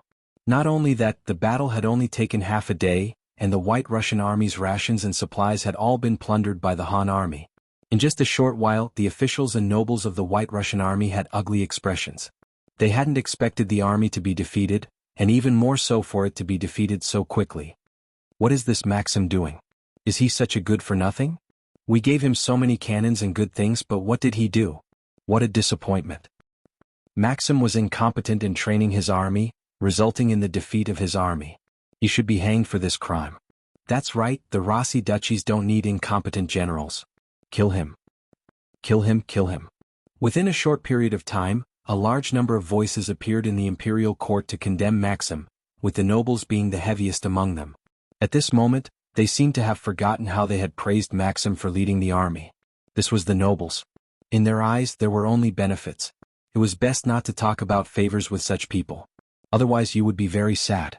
The voices were so loud that it felt as if Maxim had committed some heinous crime. Ivan looked at this scene coldly, and he was extremely shocked. He hadn't expected the firearms of the Han to be so powerful, and it seemed to be even more powerful than theirs. If that was the case, not only would they have powerful cavalry, but they would also have firearms. The Han people would truly be a difficult opponent to deal with. Even though Ivan had tried his best to overestimate the strength of the 5-star army, he had still underestimated his opponent. The firearms of the 5-star army were not just a little bit more powerful than the White Russian army, but much more powerful. Ivan really wanted to experience the power of the 5-star army, but it was already the 9th month. If he were to prepare for war now, there wouldn't be enough time. It seemed that he could only leave all his regrets for next year.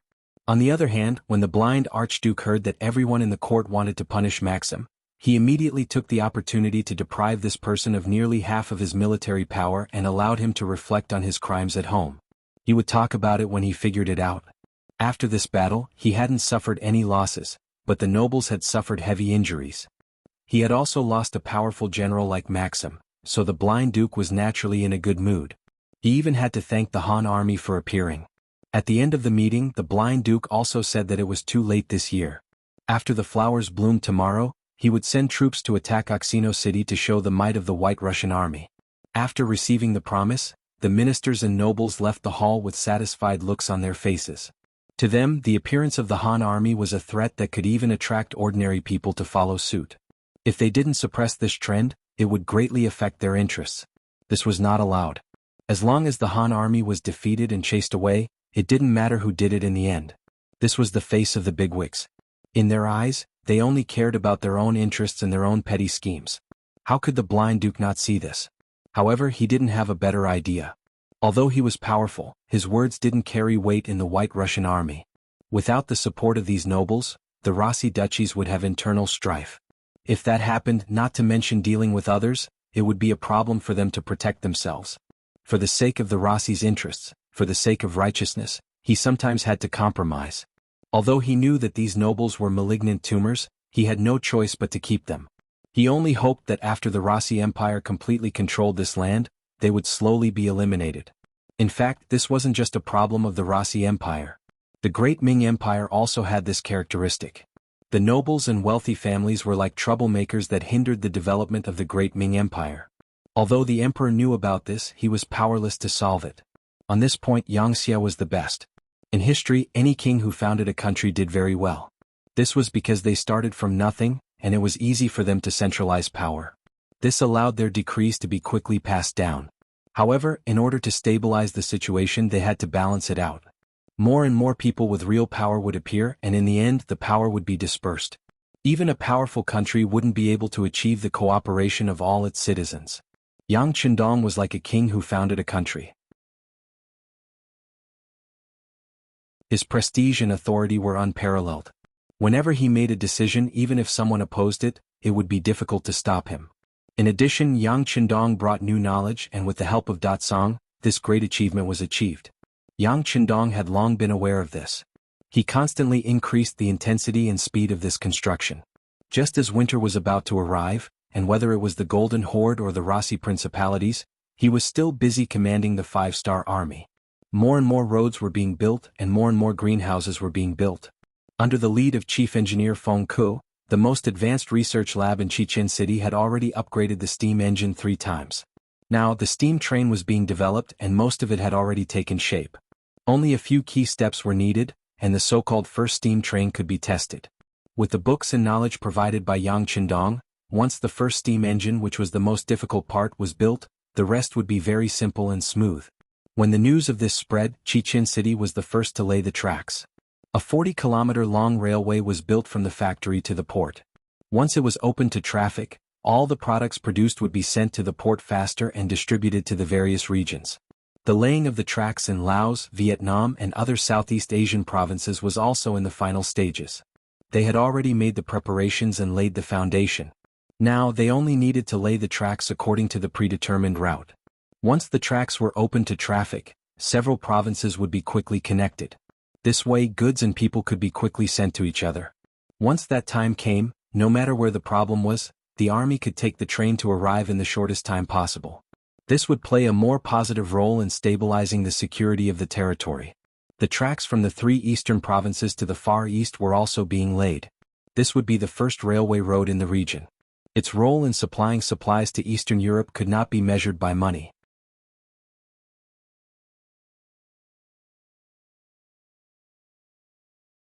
Chapter 1434. On the other hand, the railway from the Far East to Eastern Europe wasn't easy to build. It had to pass through the Siberian and Ural regions to reach the Volga region.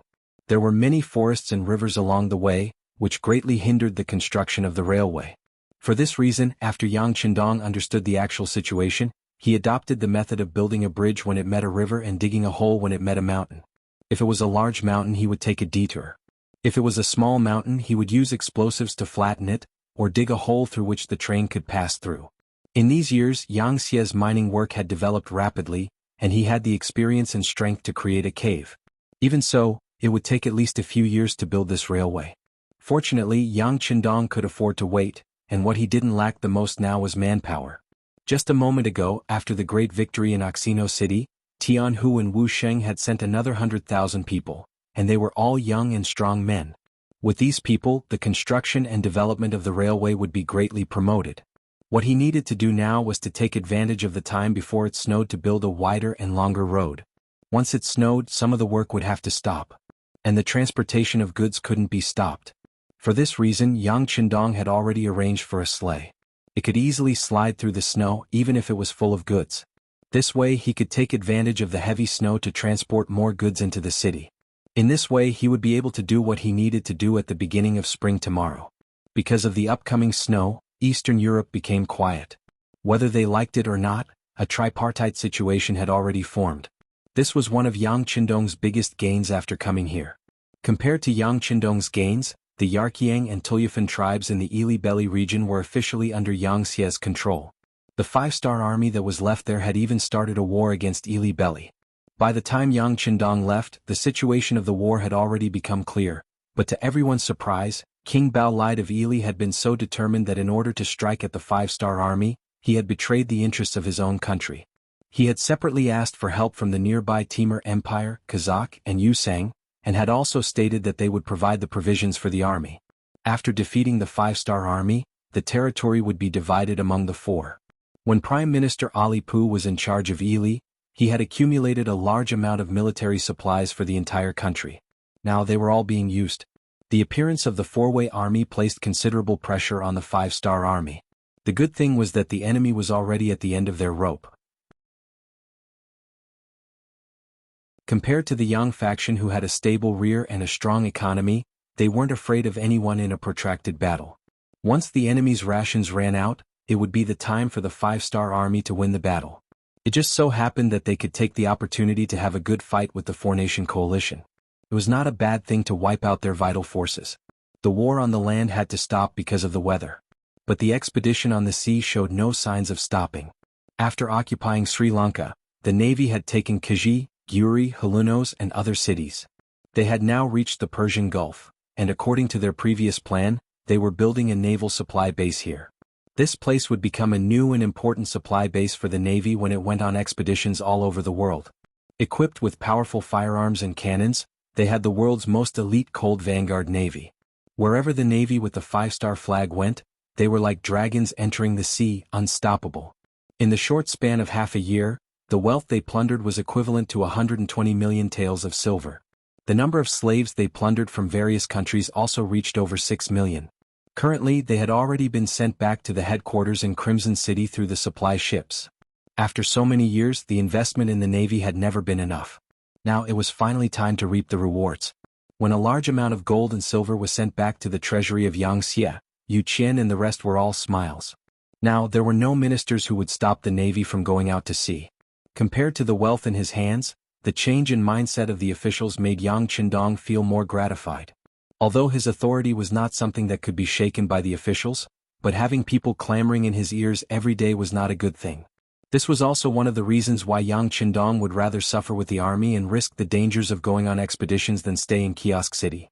He really could not stand the whispers and complaints of the officials every day. However, these people were doing it for his own good. He could not do anything to them, so he could only endure it. And the harvest of the navy could finally make some people shut their mouths. He could finally have some peace and quiet. All in all, the year 1462 was a year of harvest. It was also the year that Yang Xie expanded outwards. In the past, the main focus of the five-star army was on the grasslands. There were not many gains from fighting there. The other side was so poor that they did not have much wealth. Defeating them would only give them some land and some captives. Compared to the huge expenditure of the army, it felt like they were at a disadvantage. Just like the war with Ili right now, they had invested a lot and gained very little. Because of this, who knew how many officials had already raised their opinions? Even Yu Qian and the rest had vaguely expressed their dissatisfaction. Only then did Yang Qindong decide to expand his army and look for more sources of income. Although expanding his army would suddenly increase the pressure on his finances. But if there were gains, then the benefits would be even greater. Fortunately, it seemed like he had made the right choice. At least the expedition on the sea had a good result. In the next year, after Yang Qindong defeated the Golden Horde, his gains would also be great. At that time, the voices of obstructions would be suppressed to a minimum. Because of the weather, the army had to stop their advance. But in Kiosk City, where it was spring all year round, the impact of winter was limited. The factories continued to operate without interruption. All kinds of products were produced and sent to various places. The 70mm field cannons had already overcome all the difficulties and began to be produced in batches. The problem with the explosive shells was also solved. They could now fire up to 8 li away. This allowed them to successfully replace the 100mm mortars used by the five-star army, becoming the main artillery of the army. Speaking of which, although the field cannons were easy to move and could be carried by 4 soldiers, Compared to the 100mm mortars, they were still slightly heavier. But the army still gave up on the mortars and changed to field cannons. The reason was because the mortars were all from the warehouse. Even the process of making the shells was very troublesome. With Yang Xie's technology, it was impossible to make such a good thing. They had been imitating it all along. It was like a primary school student suddenly learning middle school and high school knowledge. It was very difficult to learn, but it was not a problem for him to copy the answers. But this was not the way to go in the long run. After dismantling the cannons in the warehouse countless times and copying them, the field cannons were finally produced. Because they were self-made by Yang Xie, all the parts were complete. With all the parts, the number of cannons continued to increase. Finally, it was time to equip the entire army. Although there was still a long way to go before it could be used at will, the production cost of the explosive shells wasn't low, and the production time was not short. However, with the continuous improvement of the steam engine technology, the replacement would be faster and faster. One day, all the complicated problems would be simplified. By then, the production cost of the explosive shells would be infinitely reduced, and the five-star army would really be invincible in the world. A large number of field cannons were produced and shipped to various battlefields. In the warehouse of Kazan City, there was a row of 20 cannons that had just been shipped over. The distance of a few thousand li took these cannons a few months to arrive in front of Yang Qindong. He gently touched these cold field cannons and was very emotional. These were independent cannons made by the Yangxie Munitions factory. Their appearance was enough to prove that their efforts over the years were not in vain. Their technology was finally effective and he no longer needed to rely on the warehouse. There were still many advanced weapons in the warehouse, but Yang Qindong rarely used them. If a country wanted to develop, it was impossible to rely on one person. Not to mention that his goal was the entire world. If he relied on himself he could survive, but what about the future? After all, he couldn't allow the Hans to fall again just because he left, right? Right now, saving himself was what he had been doing. For the research department led by Feng Ku, Yang Qindong had always given them the best treatment and the best policies. Whatever they wanted to know, whatever they needed to know, he taught them without holding back. The only thing left was to open their heads and directly put things inside. Because of this, who knows how many people were jealous and raised doubts, but they were all suppressed by his words that carried enormous weight. Finally, his efforts paid off and Yang Qindong could finally let out a sigh of relief. In the past, he only relied on his personal authority to promote policies and methods, but now that more and more people understood what he was doing, there was no need to explain anything to them. Young master, these field cannons are too ugly. Beta Persei, who did not know what Yang Qindong was thinking, also touched the field cannon and even lifted it up to feel its bulkiness. He then shook his head and said with some dissatisfaction, "What do you know?" Yang Qindong snorted coldly. He was very disdainful of Beta Persei's short-sightedness. This was a self-produced product that belonged to the modern era. Mortars were things in the warehouse and belonged to artillery hundreds of years later. How could they be compared?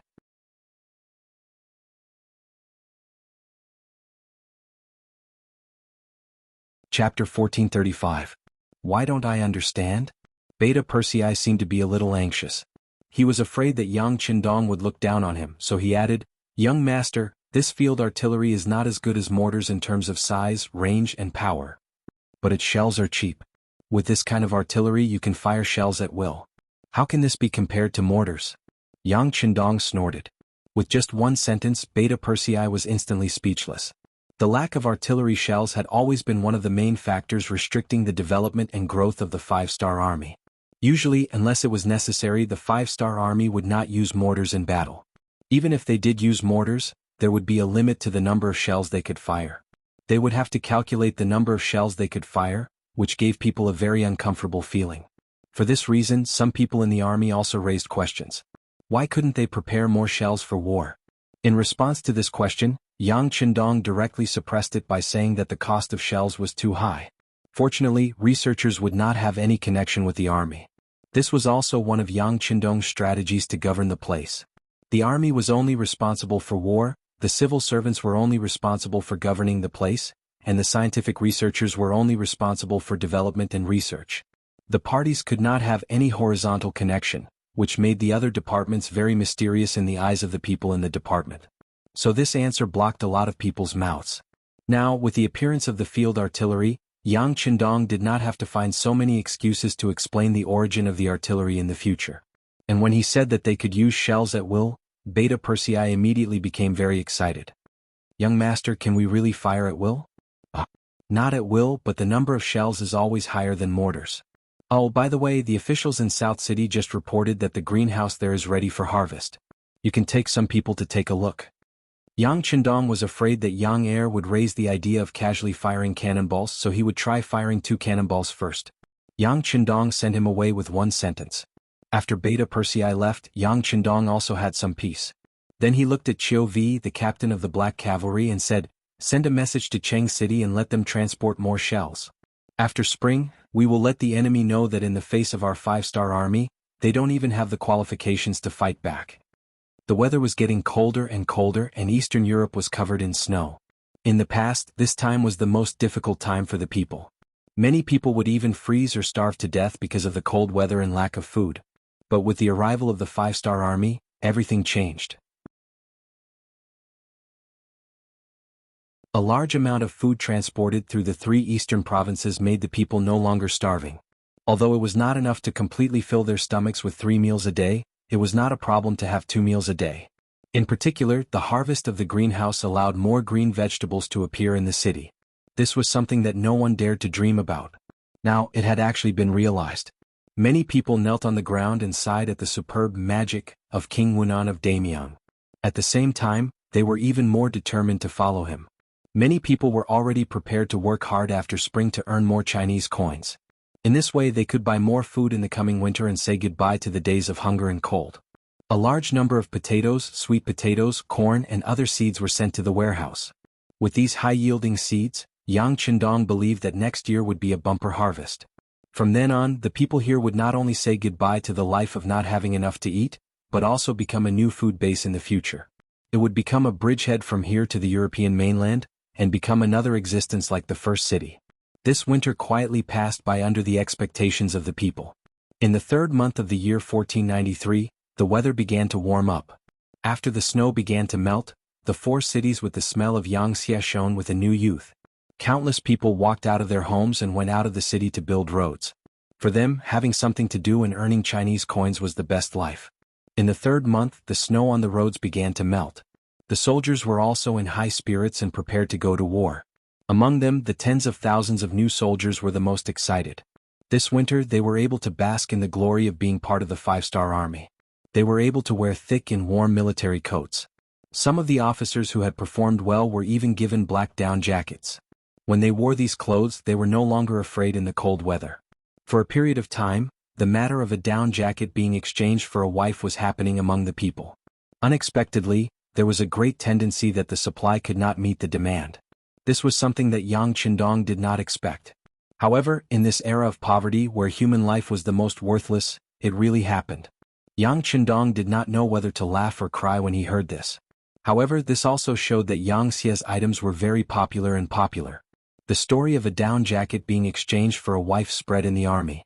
This made many new soldiers who could not find a wife excited. They also longed for an opportunity to get a down jacket. Under the stimulation of material goods, the morale of the army was very high. Yang Qindong knew that it was time to take the initiative. With 30,000 veterans of the new Second Army as the main force, 60,000 new soldiers of the White Russian Division as the support, and the 3 main regiments of the 2nd Division of the 2nd Cold Front Army, an artillery battalion and an Air Force division, a total of 120,000 people left Kazan City in the middle of March and went straight to the nearest city, Samara. Yes, the Air Force also came. Major General Tianyu, the commander of the Air Force, came to Eastern Europe with Sun Lixing, the commander of the 1st Division, to report to Yang Qindong. The 5-star army had 3 main forces: sea, land, and air. However, in reality the Air Force was often ignored. They had the least number of people, and the hot air balloons under their control also needed the cooperation of the weather. This made them unable to display their original strength on the battlefield, so they could not be counted on in many wars. Seeing the army eating meat and expanding the territory, the navy also began to move and began to rampage on the sea, attacking cities and seizing land. The supreme commander of the Air Force, Major General Tianyu, finally could not hold back.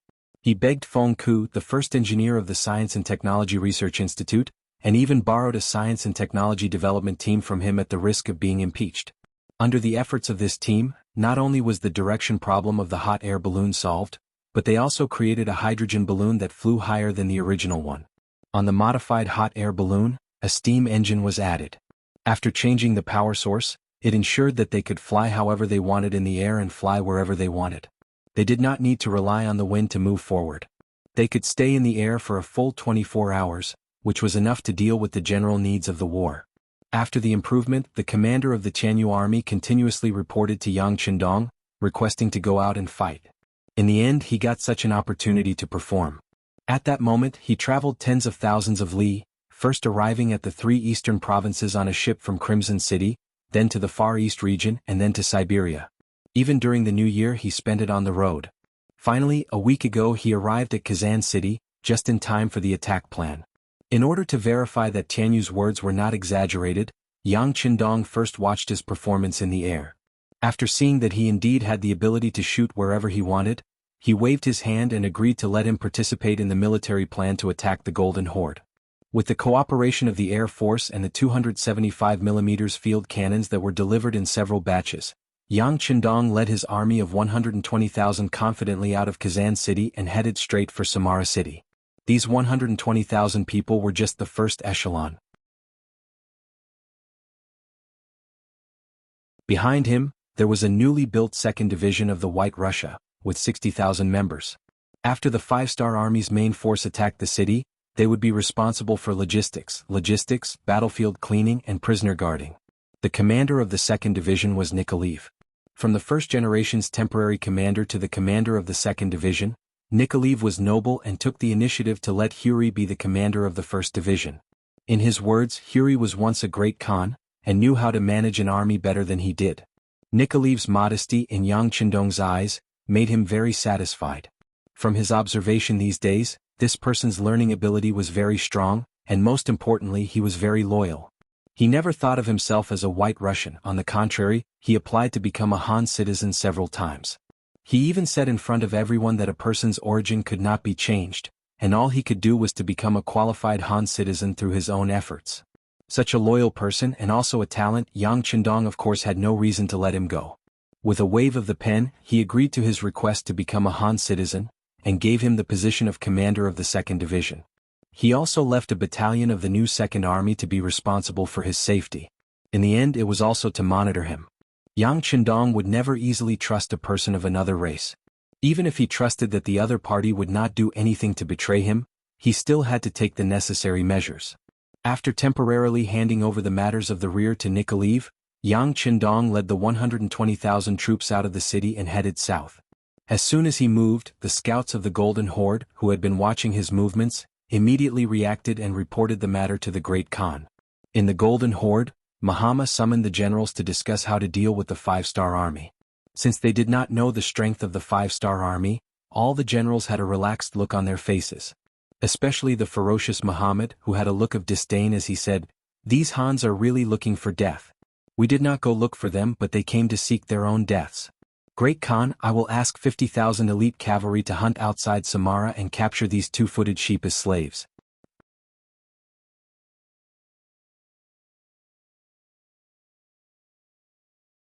Chapter 1436. Hearing Muhammad's words, all the generals present burst into laughter. To them, the Han people were still as weak as they had been in the past. They only knew how to open their mouths and act like scholars. 4 such people, not to mention 120,000 even if it was 1.2 million, what was there to be afraid of? Alright, this Khan approves. Mahama also had a smile on his face. He believed that as long as Muhammad made a move, he would teach the Han people how to behave. In this world he would always be the boss and could only be him. Originally he was still thinking about how to deal with these Han people. If the other party only hid in the city and did not come out, it would be a headache. The 130,000 people that Gray led suddenly disappeared last year was proof of this. Now that the other party had come out of the city, it was equivalent to a tortoise crawling out of its shell. What was there to be afraid of? The cavalry on the grasslands would hunt, and this was what the Mongolian cavalry was best at. Mahama, who had originally treated the 5-star army as his greatest enemy, suddenly realized that he had overestimated the other party. At this moment his number 1 enemy was the blind Duke of Ross. He even thought that after defeating the Han people, he should let them be the vanguard to counterattack the White Russians. Perhaps it would be time for him to reunite this place. The generals of the Golden Horde all looked down on the Han army, but to Yu Shan, who was guarding Samara, he did not have the slightest intention of looking down on them. Especially when he saw the 120,000 Han soldiers coming from outside the city, there was only caution on his face. It was said that one could see the whole leopard from a single spot, and see the overall situation from a corner. As someone who had led troops for many years, Yu Shan could feel that the Han army was not to be trifled with from the other party's formation. From afar, the Han army 5 miles away was dressed in uniform, and their soldiers' faces were filled with fighting spirit and killing intent. Yu Shan was not a famous general of the Golden Horde, but he had been in the army for many years, and he believed that his eyesight was not bad. After seeing the neat formation of the Han army, he knew that this was not an easy army to deal with. Since last year he had been appointed as the general of Samara city by the Great Khan, in order to prevent the Han people from suddenly crossing this place and appearing at the foot of Sarai city. In other words, his mission did not require him to take the initiative to attack whenever he saw the Han people. He only needed to defend Samara and not lose it. Orders: close the city gates. Everyone is to stand guard on the city walls. Without orders, no one is to attack. After giving up on the idea of clashing with the Han people outside the city, Yu Shan gave the order to guard the city. Relying on the sturdiness of the city walls, the 20,000 Mongol soldiers and 30,000 slave soldiers looked at the Han Chinese troops with mocking gazes, as if saying, "Come and attack if you have the ability." Truly shameless. The face of the Mongolian warriors has been thrown away by these people. The sergeant put down the binoculars in his hand as he rode on his horse. His face was a little red, but no one knew whether it was because of his anger or because of the wind. Once upon a time, the Mongol cavalry ruled the world and were invincible. They had always been the ones attacking. When had they ever seen them defending the city? But now the tables had turned. It was their turn to guard the city like cowards and not come out, and they still had the face to laugh at others. No matter what, Yu Shan was half Mongol. More importantly, he had lived on the grasslands since he was a child. Relatively speaking, he was more like a Mongol than a Han. It was because of this that he had such a strong sense of immersion and looked down on the performance of these Mongol people. Beta Persei, who was also riding a horse, saw Yu Shan's angry snort. He chuckled. It was rare to see Yu Shan, who was wise and did not show his emotions, so angry. He felt that it was a little funny, but he was more excited about the upcoming siege. He thought that it was time for the field artillery to show its power. He heard that in this winter a lot of artillery shells had been shipped. If they could fire enough, he would not be able to resist. After laughing, he looked at Yang Qindong with a pleading gaze. "Young master, the artillery, go go." Yang Qindong seemed to have known that Beta Persei would make a request. Unlike the other generals, this man had always been busy following him around. Sometimes, it was inevitable that he would lose some freedom. This time he would give the command of the artillery to him. It could be considered a form of compensation. "Understood," Beta Persei responded loudly as if he had become a different person. Then he turned his horse and left. The last time he asked Yang Qindong, he had a chance to fight Gray one-on-one. Now he asked him again and he got the chance to command the artillery. He felt that the young master was really good to him. Of course he would not go overboard. He still had a sense of propriety. He knew when to speak, what kind of things he could participate in, and what kind of things he could not touch. Speaking of Gray, he was riding a horse not far behind Yang Qindong. After he was defeated by Beta Persei fair and square, he joined the 5-star army as a captive. Because they were going to deal with the Golden Horde this time, they needed someone who understood the other party very well. Therefore Yang Qindong ordered him to follow the main army. Now that he saw that the city gates of Samara were tightly shut, as if they were facing a great enemy, he waved his hand behind him and said to Gray, "You must have seen the power of our cannons. What do you think will happen if the cannons hit the city walls?" "The city gate will definitely be broken. The Mongolian soldiers are no match for them," Gray, who had seen the power of the field artillery, said without hesitation. He wasn't trying to flatter anyone, but he had seen the field artillery test firing and had seen the terrifying destructive power. Thinking about that scene now made his legs go weak. In the past, when they fought with the Russians, they had suffered losses from the enemy's artillery. Now, the field artillery of the 5-star army was many times more powerful than that of the Russian army.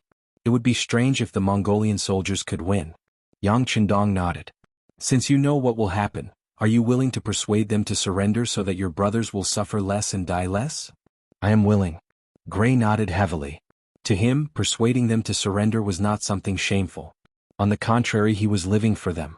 It could be imagined that when 200 cannons fired at the same time, it would not take long for the city walls of Samara to collapse. At that time, everyone would probably die. This kind of death was different from cavalry warriors dying on the battlefield. They would lose their lives in vain. Gray wanted to save as many people as possible, so he was willing to persuade them to surrender. After receiving the order, Gray held a scepter in his right hand, which was the token of an emissary. He rode his horse and rushed toward Samara. Only when he was 80 meters away did he stop. In the next moment, a loud shout rang out, "I am Gray, the ambassador of the 5-star army. May I know which general is in charge of defending the city?" "It's Gray. He's not dead?" There were many of Gray's former colleagues on the city wall. They quickly recognized the person below the city wall. At that moment, the general guarding the city, Yu Shan, was standing on the city wall. When he saw Gray's arrival, he was surprised at first. Then he said angrily, "He has indeed surrendered to the Han army. He is a disgrace to us Mongolian warriors. Which general is in charge of guarding the city? Please step forward and speak." Gray could not hear what the people on the city wall were talking about, but he still shouted loudly, "It's me, the cowardly Gray. Do you still recognize me?" Yu Shan, who was dressed in armor, stepped forward. Then he looked at Gray below the city wall and shouted loudly. Gray's eyesight wasn't bad. Despite being 80 meters away, he was still able to recognize the identity of this person. Upon seeing that it was Yu Shan who was guarding this place, a few traces of excitement appeared in his voice as he shouted out, "So it's brother Yu Shan. Coward Gray.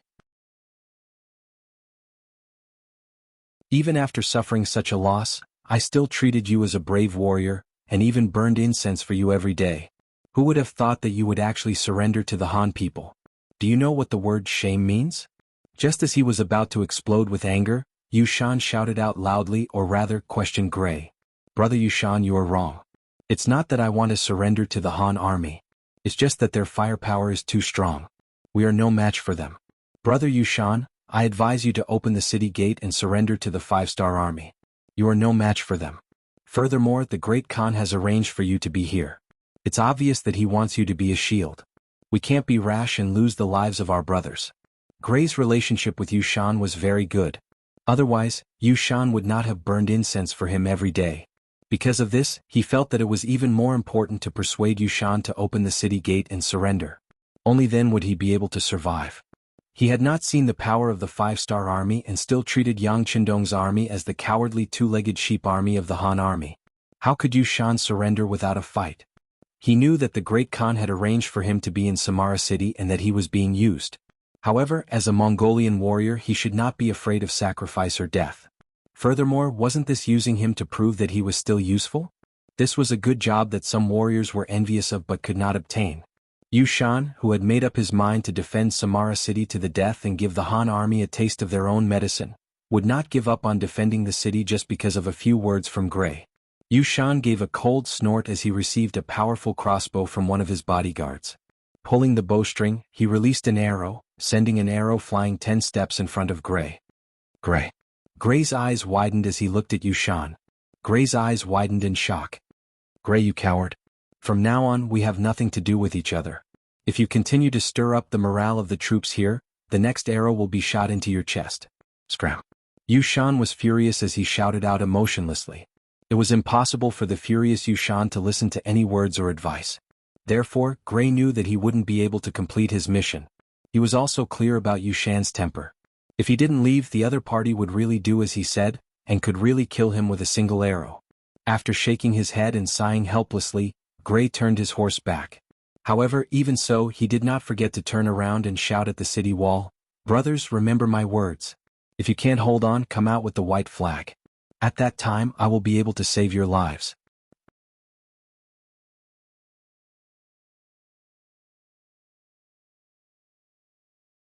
Chapter 1437. After saying those words, Gray did not hesitate any longer. He turned around and walked toward the 5-star army camp behind him. He had said what he needed to say. Now it was time to show his true strength. Gray returned without achieving anything. Yang Qindong saw this scene. He also knew that some enemies were stubborn. If he did not show them some power, they would not listen to him. Pass down the order. Aim the cannons and fire with all your might. Ba Daojiang took Beta Persei's place and shouted loudly, "The king has given the order. Prepare the cannons and fire." After the military order was given, Beta Persei, who was already standing with the artillery battalion, laughed heartily when he heard it. Just now he was really worried that Gray would succeed in persuading them to surrender. If that was the case, wouldn't he be useless? Now it was finally time to show off. He immediately said to Lin Luan, the commander of the artillery battalion of the 2nd Cold Front Division, "Battalion Commander Lin, the next step will depend on our performance. In a while you and I will each take a cannon. Let's see who can shoot more accurately, okay?" "Okay, but I've won." "Second brother, please don't give me a hard time." Lin Luan also laughed happily. In terms of other things he might not be a match for Beta Persei, the favorite of the 6th young master, but in terms of accuracy he was not afraid of anyone. "It's all true. Second brother, I am not a person who can afford to lose. It's just that we haven't started yet. Who knows who will win or lose." "Ah." Beta Persei also laughed heroically. Then he walked in front of a cannon and took the initiative to take on the role of the cannoneer. Everything was ready. Beta Persei put a burst shell into the field cannon. With a loud bang, the bombardment of Samara city officially began. The sound of the cannons rumbled like thunder from the heavens. The loud explosions shook one's soul. With each explosion, a cannonball would fly towards the walls of Samara with a deafening roar. Boom. At the same time, a huge hole was left on the city walls and the cannonballs exploded. Countless metal shards and steel nails flew in all directions, landing on the Mongolian soldiers around them, and waves of anguished cries rang out. Blossom bullets were not comparable to solid bullets. The latter could only hit a path while the former could deal secondary damage.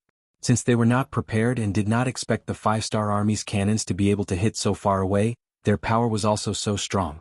With just the first round of cannon fire, thousands of Mongolian soldiers were hit and fell to the ground. With 200 cannons, even if each cannonball only injured 5 people, it would still be enough to wipe out 1,000 enemies. In fact, the power of one shot was not limited to this. If the shot was accurate and landed in the midst of the enemy soldiers, it could injure dozens or even hundreds of people. The cannons continued to fire. One of the benefits of the field artillery was that the cost of the artillery shells was reduced, so they could be used more often. The destructive power of the artillery shells would accumulate, and the damage would be greater. Under the continuous cannon fire, the city walls of Samara city looked like hell on earth. More and more Mongolian soldiers fell to the ground, and more injured soldiers appeared. The morale of the soldiers also became lower and lower under the continuous cannon fire. Under the protection of a group of personal guards, Yushan was pressed to the ground and could not move at all. In just a short quarter of an hour, he had witnessed with his own eyes the scene of many brave warriors being killed by the cannons. Those were all warriors who were skilled in archery and horse riding. If they were given a warhorse and galloped on the grasslands, even 3 to 5 Han soldiers would not be their match. But now they had died on the city walls in such a sullen manner. This made him feel very uncomfortable. He could not continue to wait like this. He had to take the initiative to attack. Even if he lost the city, it was better than dying in such a cowardly manner. There was a voice shouting in his heart. Yushan didn't know where he got the strength from, but he suddenly pushed off the bodyguards who were on top of him.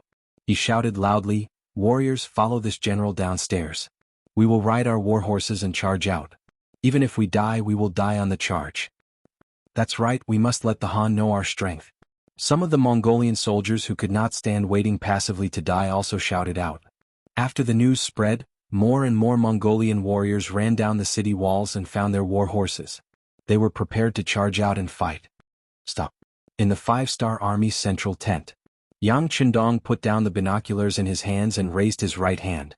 At that moment, the battlefield, which was still filled with the sound of cannons, quickly regained its calmness. The sudden silence made some people feel uncomfortable. Just when everyone did not know what had happened, the tightly shut gates of Samara city suddenly opened from the inside. Following that, a large number of Mongolian cavalry surged out. They did not even wait to get into formation and charged towards the 5-star Army's main camp. Yang Chendong had noticed that there were no longer any Mongolian soldiers on the city walls, which was why he had stopped the cannon fire. Now it seemed like he had saved a lot of cannons. However, since the Mongolian soldiers wanted to use cavalry to charge at him, they would have to pay the price for underestimating him. 6th Young Master, New Second Army requests for battle. My King, White Russia requests for battle. Shibi and Ah Huli cupped their fists and walked out. After sweeping his gaze across the two of them, Yang Qindong's gaze landed on the former commander of Lung Feng's 2nd Division, Xiao Feng. I'll leave this battle to Lung Feng. Do not disappoint. Yes, 6th young master, don't worry. Xiao Feng chuckled and looked at Shibi and Ah Huli with a provocative gaze. He then rode his horse forward and arrived in front of Lung Feng's 2 divisions, who had already gotten into formation and were ready to attack. 6th young master has given the order. It's time for us to perform. Remember, hit hard. This is a live target practice. We have to record the results later. There were no words of encouragement. Just the words of recording the results made all the soldiers of Lung Feng's expression turn serious. Lung Feng's treatment was the best in the entire 5-star army, and they were respected. But at the same time, due to the limited number of spots, if he wanted to secure this position and not be coveted by others, he would need to perform better. The battlefield test was one of the most important criteria. If they performed well, it would not be hard for them to be promoted to officer. If they did not perform well, there were cases of officers being demoted to soldier. It was time to get serious. All the soldiers checked their equipment seriously. Once they did all that, the Mongolian cavaliers across them were only 1 mile away from them. At this moment, Yu Shan, who was leading the charge, had a smile on his face. Originally, he was already prepared to die. He was also prepared to be bombarded the moment he left the city. If that happened, the formation of his cavalry would be messed up. After all, war horses were extremely afraid of the sound of cannons. He thought that under the sound of the cannons, there would be less than 20% of the soldiers who could charge to the front. However, no one dared to stop them. Could it be that the Han army is afraid? If he knew that this would happen, he would not have needed to defend the city. He would have just led his troops to charge out. That way, the thousands of brothers who had died on the city walls would be a huge fighting force. He sighed and thought that he had overestimated the Han army. At this moment, he only wanted to charge into the Han camp and start a crazy massacre. For this, he continued to spur the war horse under him. Its speed became faster and faster, and they were getting closer and closer to the sandbag formation of the Lung Feng 2 division. 300 steps, fire. Standing beside the group of warriors, Xiao Feng held a Type 95 handgun and shouted loudly. He took the lead to aim the gun at the Mongolian cavalry general Yu Shan, who was charging over. As the saying goes, soldier against soldier, general against general. This time, Xiao Feng's target was Yu Shan. Following the sound of the gunshot, the bullet shot out rapidly, heading straight for Yu Shan, who was brandishing his saber. Completely unaware of the approaching danger, Yu Shan, who was still brandishing his large blade, felt his body sink. It was as if something had drilled into his body. Following which, all the strength in his body started to drain away. Relying on inertia, he continued to charge forward for another 10 meters. Finally, all the strength in his body was used up. His hands no longer had the strength to hold onto the reins of the horse. His body swayed and fell off the horse. A shot to the heart. Yu Shan's death could be considered a quick one. Just like how the Han people faced the invasion of other races, the Mongols had General Gray who knew the situation and was afraid of death. There was also General Yu Shan who would rather die than submit. This was human nature. It was because everyone's human nature was different that it created such a colorful society. Along with Yu Shan, there were also hundreds and thousands of Mongol cavalry soldiers. They were all hit by the high-speed bullets while they were moving, causing them to fall off their horses one by one. This scene was just the beginning. As more and more Mongol cavalry soldiers charged forward, more and more people died in the path of the charge. They became ghosts under the spears and went to meet the longevity god that they believed in. Gunshots continued to ring out. No one knew how many waves of bullets were fired. When the battlefield was filled with ownerless war horses, the Mongol cavalry finally felt fear. There was a limit to a person's courage. When the scene of death appeared in front of them, they might be able to hold on for a while. However, they definitely could not say that they were not afraid. When they saw countless of their comrades mysteriously dying on their horses and not a single one of them being able to charge within 50 meters of the Han army, a feeling of being unable to see any hope filled their entire bodies. At this moment, the fear that was forcefully suppressed continued to surge forth. In the end, it became a sign of collapse. The generals have all died in battle. We can't charge forward. Let's retreat. No one knew who was the first to shout out those words. Following which, the group of Mongol cavalry instinctively urged their horses to turn around. However, it was at this moment that the cannon fire that had stopped started once again.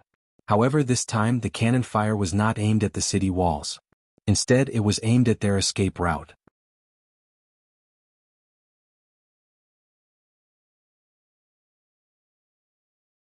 Chapter 1438.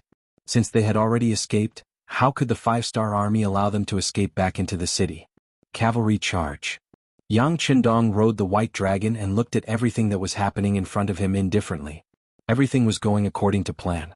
Ahuli, the Mongolian cavalry division commander who had been waiting for orders, could not wait any longer. Then he shouted, "All cavalry listen to my order. Charge." A total of 60,000 reorganized Mongolian soldiers charged out under the lead of Ahuli, giving off a shocking aura. 60,000 against less than 10,000 Golden Horde cavalry was a bit of a bully. However, there was no difference between strong and weak on the battlefield, only victory and defeat. No one would not beat you just because you were weak. On the contrary, the weaker you were, the more likely you were to be bullied. Sending out all the Mongolian cavalry at once was a way to train them. From Yang Qindong's point of view, when two armies fought, the first thing to do was to show their spirit. If they did not even have the courage to fight, then they would have already lost. And where did confidence come from? It came from the accumulation of victory after victory. What he was doing now was to accumulate the fighting spirit of the soldiers. This was also the path that new recruits had to take to become veterans. How could soldiers who had never been on the battlefield be called veterans? 60,000 against less than 10,000 people, and 10,000 people who were already scared out of their wits. The result was obvious. Many of the Mongolian cavalry did not even have the chance to attack before news of victory came from the front. The enemy either died or surrendered. Fortunately, there were still 30,000 slave soldiers in Samara. Although their fighting strength was average, wasn't it a good opportunity for the Mongolian cavalry to train? Advance into the city. Seeing that the situation was settled, Yang Qindong shouted and led the army towards Samara, which was 5 miles away. No one expected the city to be conquered so quickly. None of the items in the city were damaged, which made the takeover of the city much smoother. The 30,000 slave soldiers in the city and less than 50,000 common people, men and women, old and young, became a kind of property. They were all brought out of the city and towards Kazan city. Another 50,000 non-human civilians, most of whom were from the Wa province, moved into Samara city. Every time they occupied a piece of land, they would move the people away and let other people occupy the land. This was the wondrous method under Yang Qindong's rule. It was also a path that was thought to be untrodden since ancient times. After all, no one was willing to leave their home unless they had nowhere else to go. In this regard, Yang Qindong had issued a strict order. In order to completely solve the rebellion of the non-ethnic people under his rule, and to prevent someone from causing trouble behind his back when he led the army out to battle, he implemented the method of migration of non-ethnic people whenever he arrived at a place. In this way, the initial investment was rather large and it even required a lot of money, but the results were good. At least for more than 10 years, there had not been any major riots in any place. The people were not from the same place, so it was difficult to unify the people. Those who opposed would eventually be unable to realize their ideas because they did not have enough rallying power. They were destined to be cleansed by time and finally become true Han people. The migration and pacification of the people in the Golden Horde was handed over to Commander Shibi. After Yang Qindong's observation, he found that this person had the ability to govern a place. He was a man of many talents in both civil and military affairs. Yang Qindong wanted to cultivate his ability to govern and planned to hand over this territory to him when he left this place. Shibei was a talent that Yang Qindong had discovered early on. Although he had surrendered to Yang Qindong and had once pretended to surrender to Northern Ming in order to survive, he was still very loyal to Yang Qindong. After several investigations, Yang Qindong had already come to a conclusion. Since that was the case, it was only right that he be given space to develop.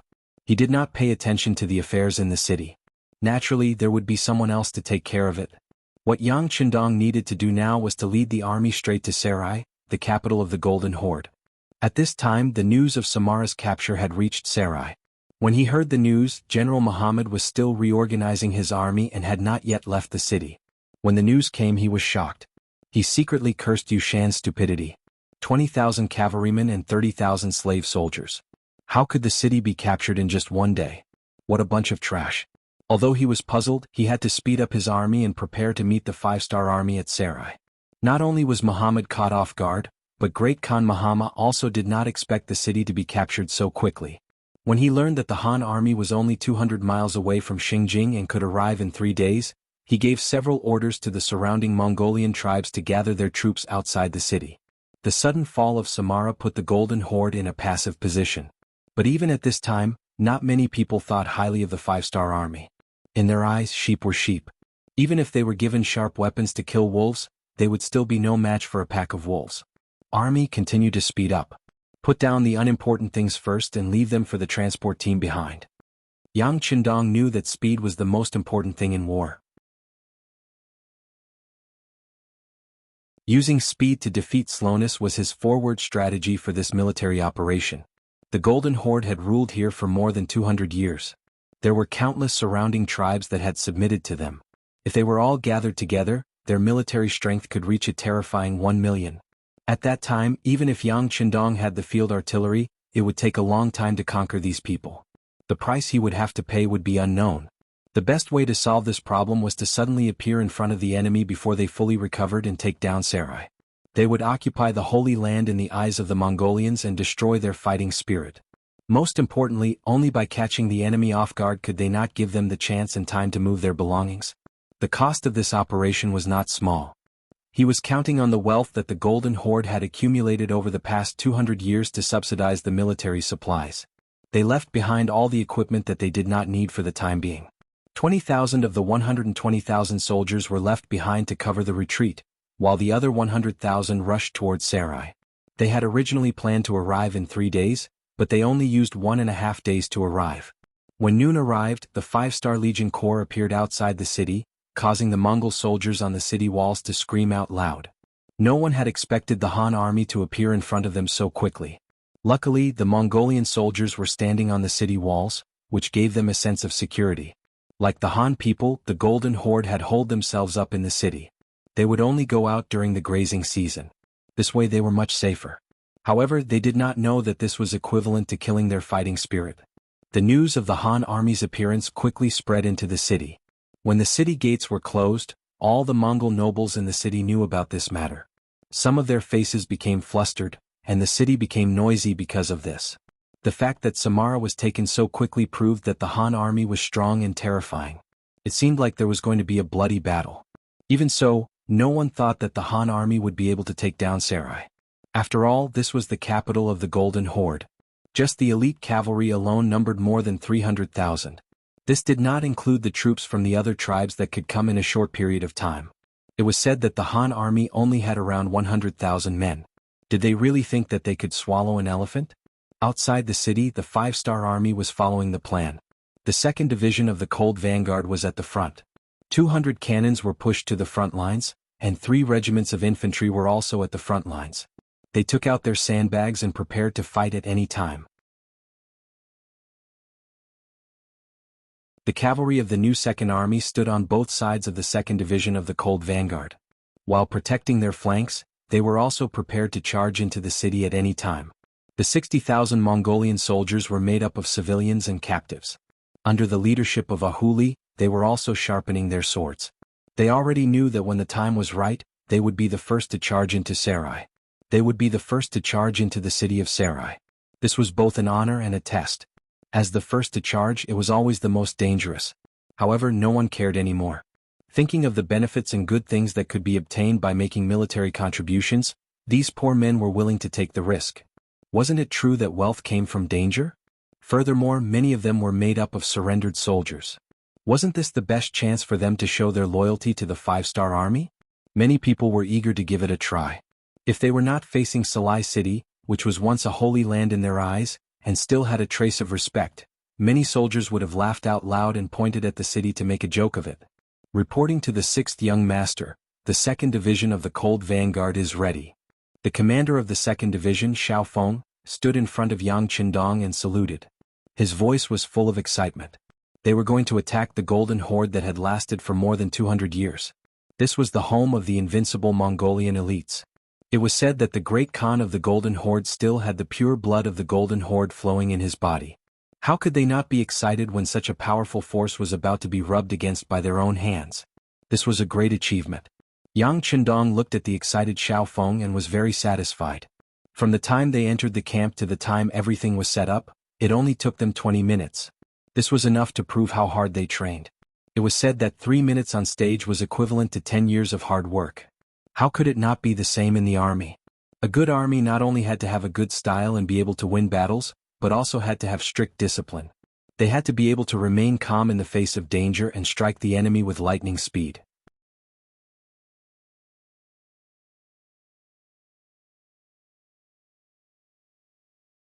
Chapter 1439. Good, let's carry out the plan. Yang Qindong nodded in satisfaction. Then his gaze shifted from Shaofeng to the city tower of Salai, which was 5 miles away. This time he wanted to use speed to defeat the slow. While catching the other party off guard, he also wanted to destroy the other party's arrogance and not give them any time to prepare or transfer their assets. For this reason, not only were 200 field cannons pushed to the front line, he also had Beta Persei rush to the front with 8 100mm mortars. When the time was right, he would turn Salai into a fire city and destroy their confidence in resisting. After receiving the order to attack, Shaofeng gave a standard military salute and led his troops straight to the front of the battlefield. About 3 minutes later, the roaring of the cannons began. Exploding shells shot out from the barrels of the field cannons, heading straight for the city walls 5 miles away. They did not give the other party a chance to face off, nor did they have any intention of talking to the other party. They just fired wildly. This kind of fighting style caused the Mongolian soldiers on the city walls to be stunned. Countless cannonballs landed on the city walls and exploded, forming a rain of bullets. Many Mongolian soldiers who were not ready for battle were hit. The cries of ghosts and howls of wolves could be heard incessantly, and it was getting more and more intense.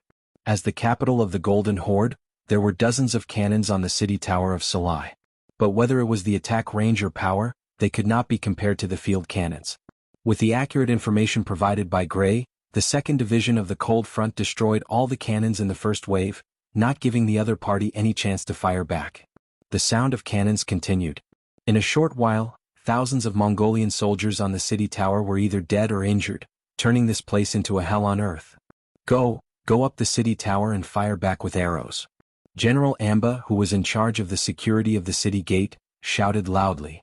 He led a group of soldiers to personally supervise the battlefield, and chased the Mongolian soldiers who had come down from the tower out of fear back into the city. Although at such a distance the so-called bow and arrow attack was useless, but there had to be someone guarding the gate tower. Otherwise, if they gave the Han people an opportunity, who knew if they would rush up the gate tower? If that happened, they would have the higher ground and there would be no way to continue fighting. As the general guarding the gate, he would also be punished by the Great Khan.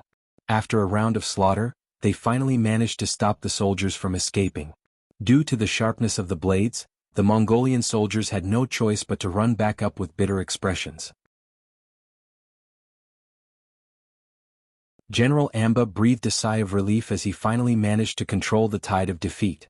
At this moment he heard the sound of horse hooves stomping on the ground. He looked in the direction of the sound and saw Muhammad, who looked majestic in his armor, rushing over with his cavalry. It was quite a coincidence. He was in the barracks preparing to bring 50,000 cavalry over to Samara. Who would have thought that the 5-star army would arrive? He was overjoyed, thinking that he could not help but go on a long journey. He could have a good battle with the Han army right at his doorstep. Be it in terms of supplies or soldiers, he would be able to enjoy the benefits of being close to the water. Just as Muhammad was thinking that this was a good thing and was preparing to perform well, the sound of cannons had already sounded out. The siege had actually begun. He was shocked at the speed of the Han army's attack. They had just arrived at the city walls and had already started attacking. If it was the Mongolian cavalry, they probably would not even have time to get into formation. It was because of this that Muhammad judged based on his experience that the other party must have attacked in a hurry. This was also a good chance for him to counterattack. Taking advantage of the time when the other party had not stabilized, a counterattack would definitely result in twice the result with half the effort and increase their chances of victory. The opportunity was fleeting. Without waiting for the 50,000 cavalrymen to gather, Muhammad led the 30,000 cavalrymen straight to the north gate. In truth, the 5-star army had not fully spread out. Only the well-trained cold vanguard soldiers were prepared. Even the new Second Army was still preparing for battle. As for the 60,000 Mongolian troops, they were in a mess. It would take at least an hour for them to fully organize their troops. Muhammad sent out a few of his personal guards to ascend the city gate tower. They saw the performance of the 5-star army outside the city and reported back. Haha, as expected, they have come from afar and are not ready. The cavalry has not fully spread out, and this is the best chance for us to attack. Come, open the city gates. The army will march out from the 4 city gates and charge out." Muhammad laughed loudly. He already had the look of a victorious general. The 30,000 cavalry behind him were all filled with excitement. Thinking about how the chance to gain merit was right in front of them, all of them wanted to charge out of the city to show the Han army what they were made of. They wanted to let these arrogant Han know that in terms of horse strength, the Mongols were the best in the world. Once Muhammad gave the order, the 4 city gates were opened. The 30,000 cavalry split into 4 groups and charged out of the city. They looked like they could not wait any longer. As soon as the city gates opened, they galloped out on their horses, shouting and screaming. They looked like they were here and the Han army was ready to die. They are finally out. Behind a bunch of sandbags, 2nd Division Commander Xiaofeng's brows furrowed as he said excitedly. The speed of the Mongol cavalry's reaction exceeded his expectations. He did not expect the enemy to have such a swift reaction. They were definitely elites. Since that was the case, they had to eat them up. Orders: fire when they are 200 steps away. The commander's order was passed down through the soldiers. Very soon, the 3 regiments of cold front soldiers in the circular formation received the order. They took the opportunity to check their guns and ammunition one last time. After making sure that there were no problems, they placed their gun barrels on the sandbags, closed their left eye and opened their right eye and got ready to shoot. Cannon fire at a 30-degree angle, fire. Lin Luan, who had just been promoted from an artillery battalion commander to a regiment commander, noticed that there were quite a number of Mongolian cavaliers charging out of the city. He wanted to reduce the pressure on the warriors, so he spoke to a group of 20 cannoneers beside him. Once the commander gave the order, the 20 cannons immediately changed directions and shrunk their attack range. They fired fiercely at the city gates, giving the Mongolian cavalry who had just exited the city and had yet to get into formation a direct blow. Under the sound of the cannons, the war horses neighed, and the formation became even more chaotic. After all, humans could counter the might of the cannons but war horses could not. Seeing that the army was unable to gather up due to the cannons, Muhammad gave up on the idea of a large-scale charge. Instead, he waved his hand and said, "There is no need to gather up. Split up and charge forward. We need to grab the chance." Inside the ring-shaped sandbags, Commander Xiaofeng watched as the cannons fired and landed among the Mongolian cavaliers who came out of the city, causing a certain number of casualties. His expression turned dark, and the other commanders under him also had displeasure on their faces. What is this Lin Luan doing? Does he think that the cannon regiment is not in the limelight enough? He wants to snatch this bit of credit from us? The first to voice out was the 1st Regiment Commander, Chai Ji. He could be considered an experienced person and many times he dared to express his views and attitude. The 1st Regiment Commander was beside Xiaofeng. Usually, when there was a military operation, the 1st Regiment would be with the division headquarters.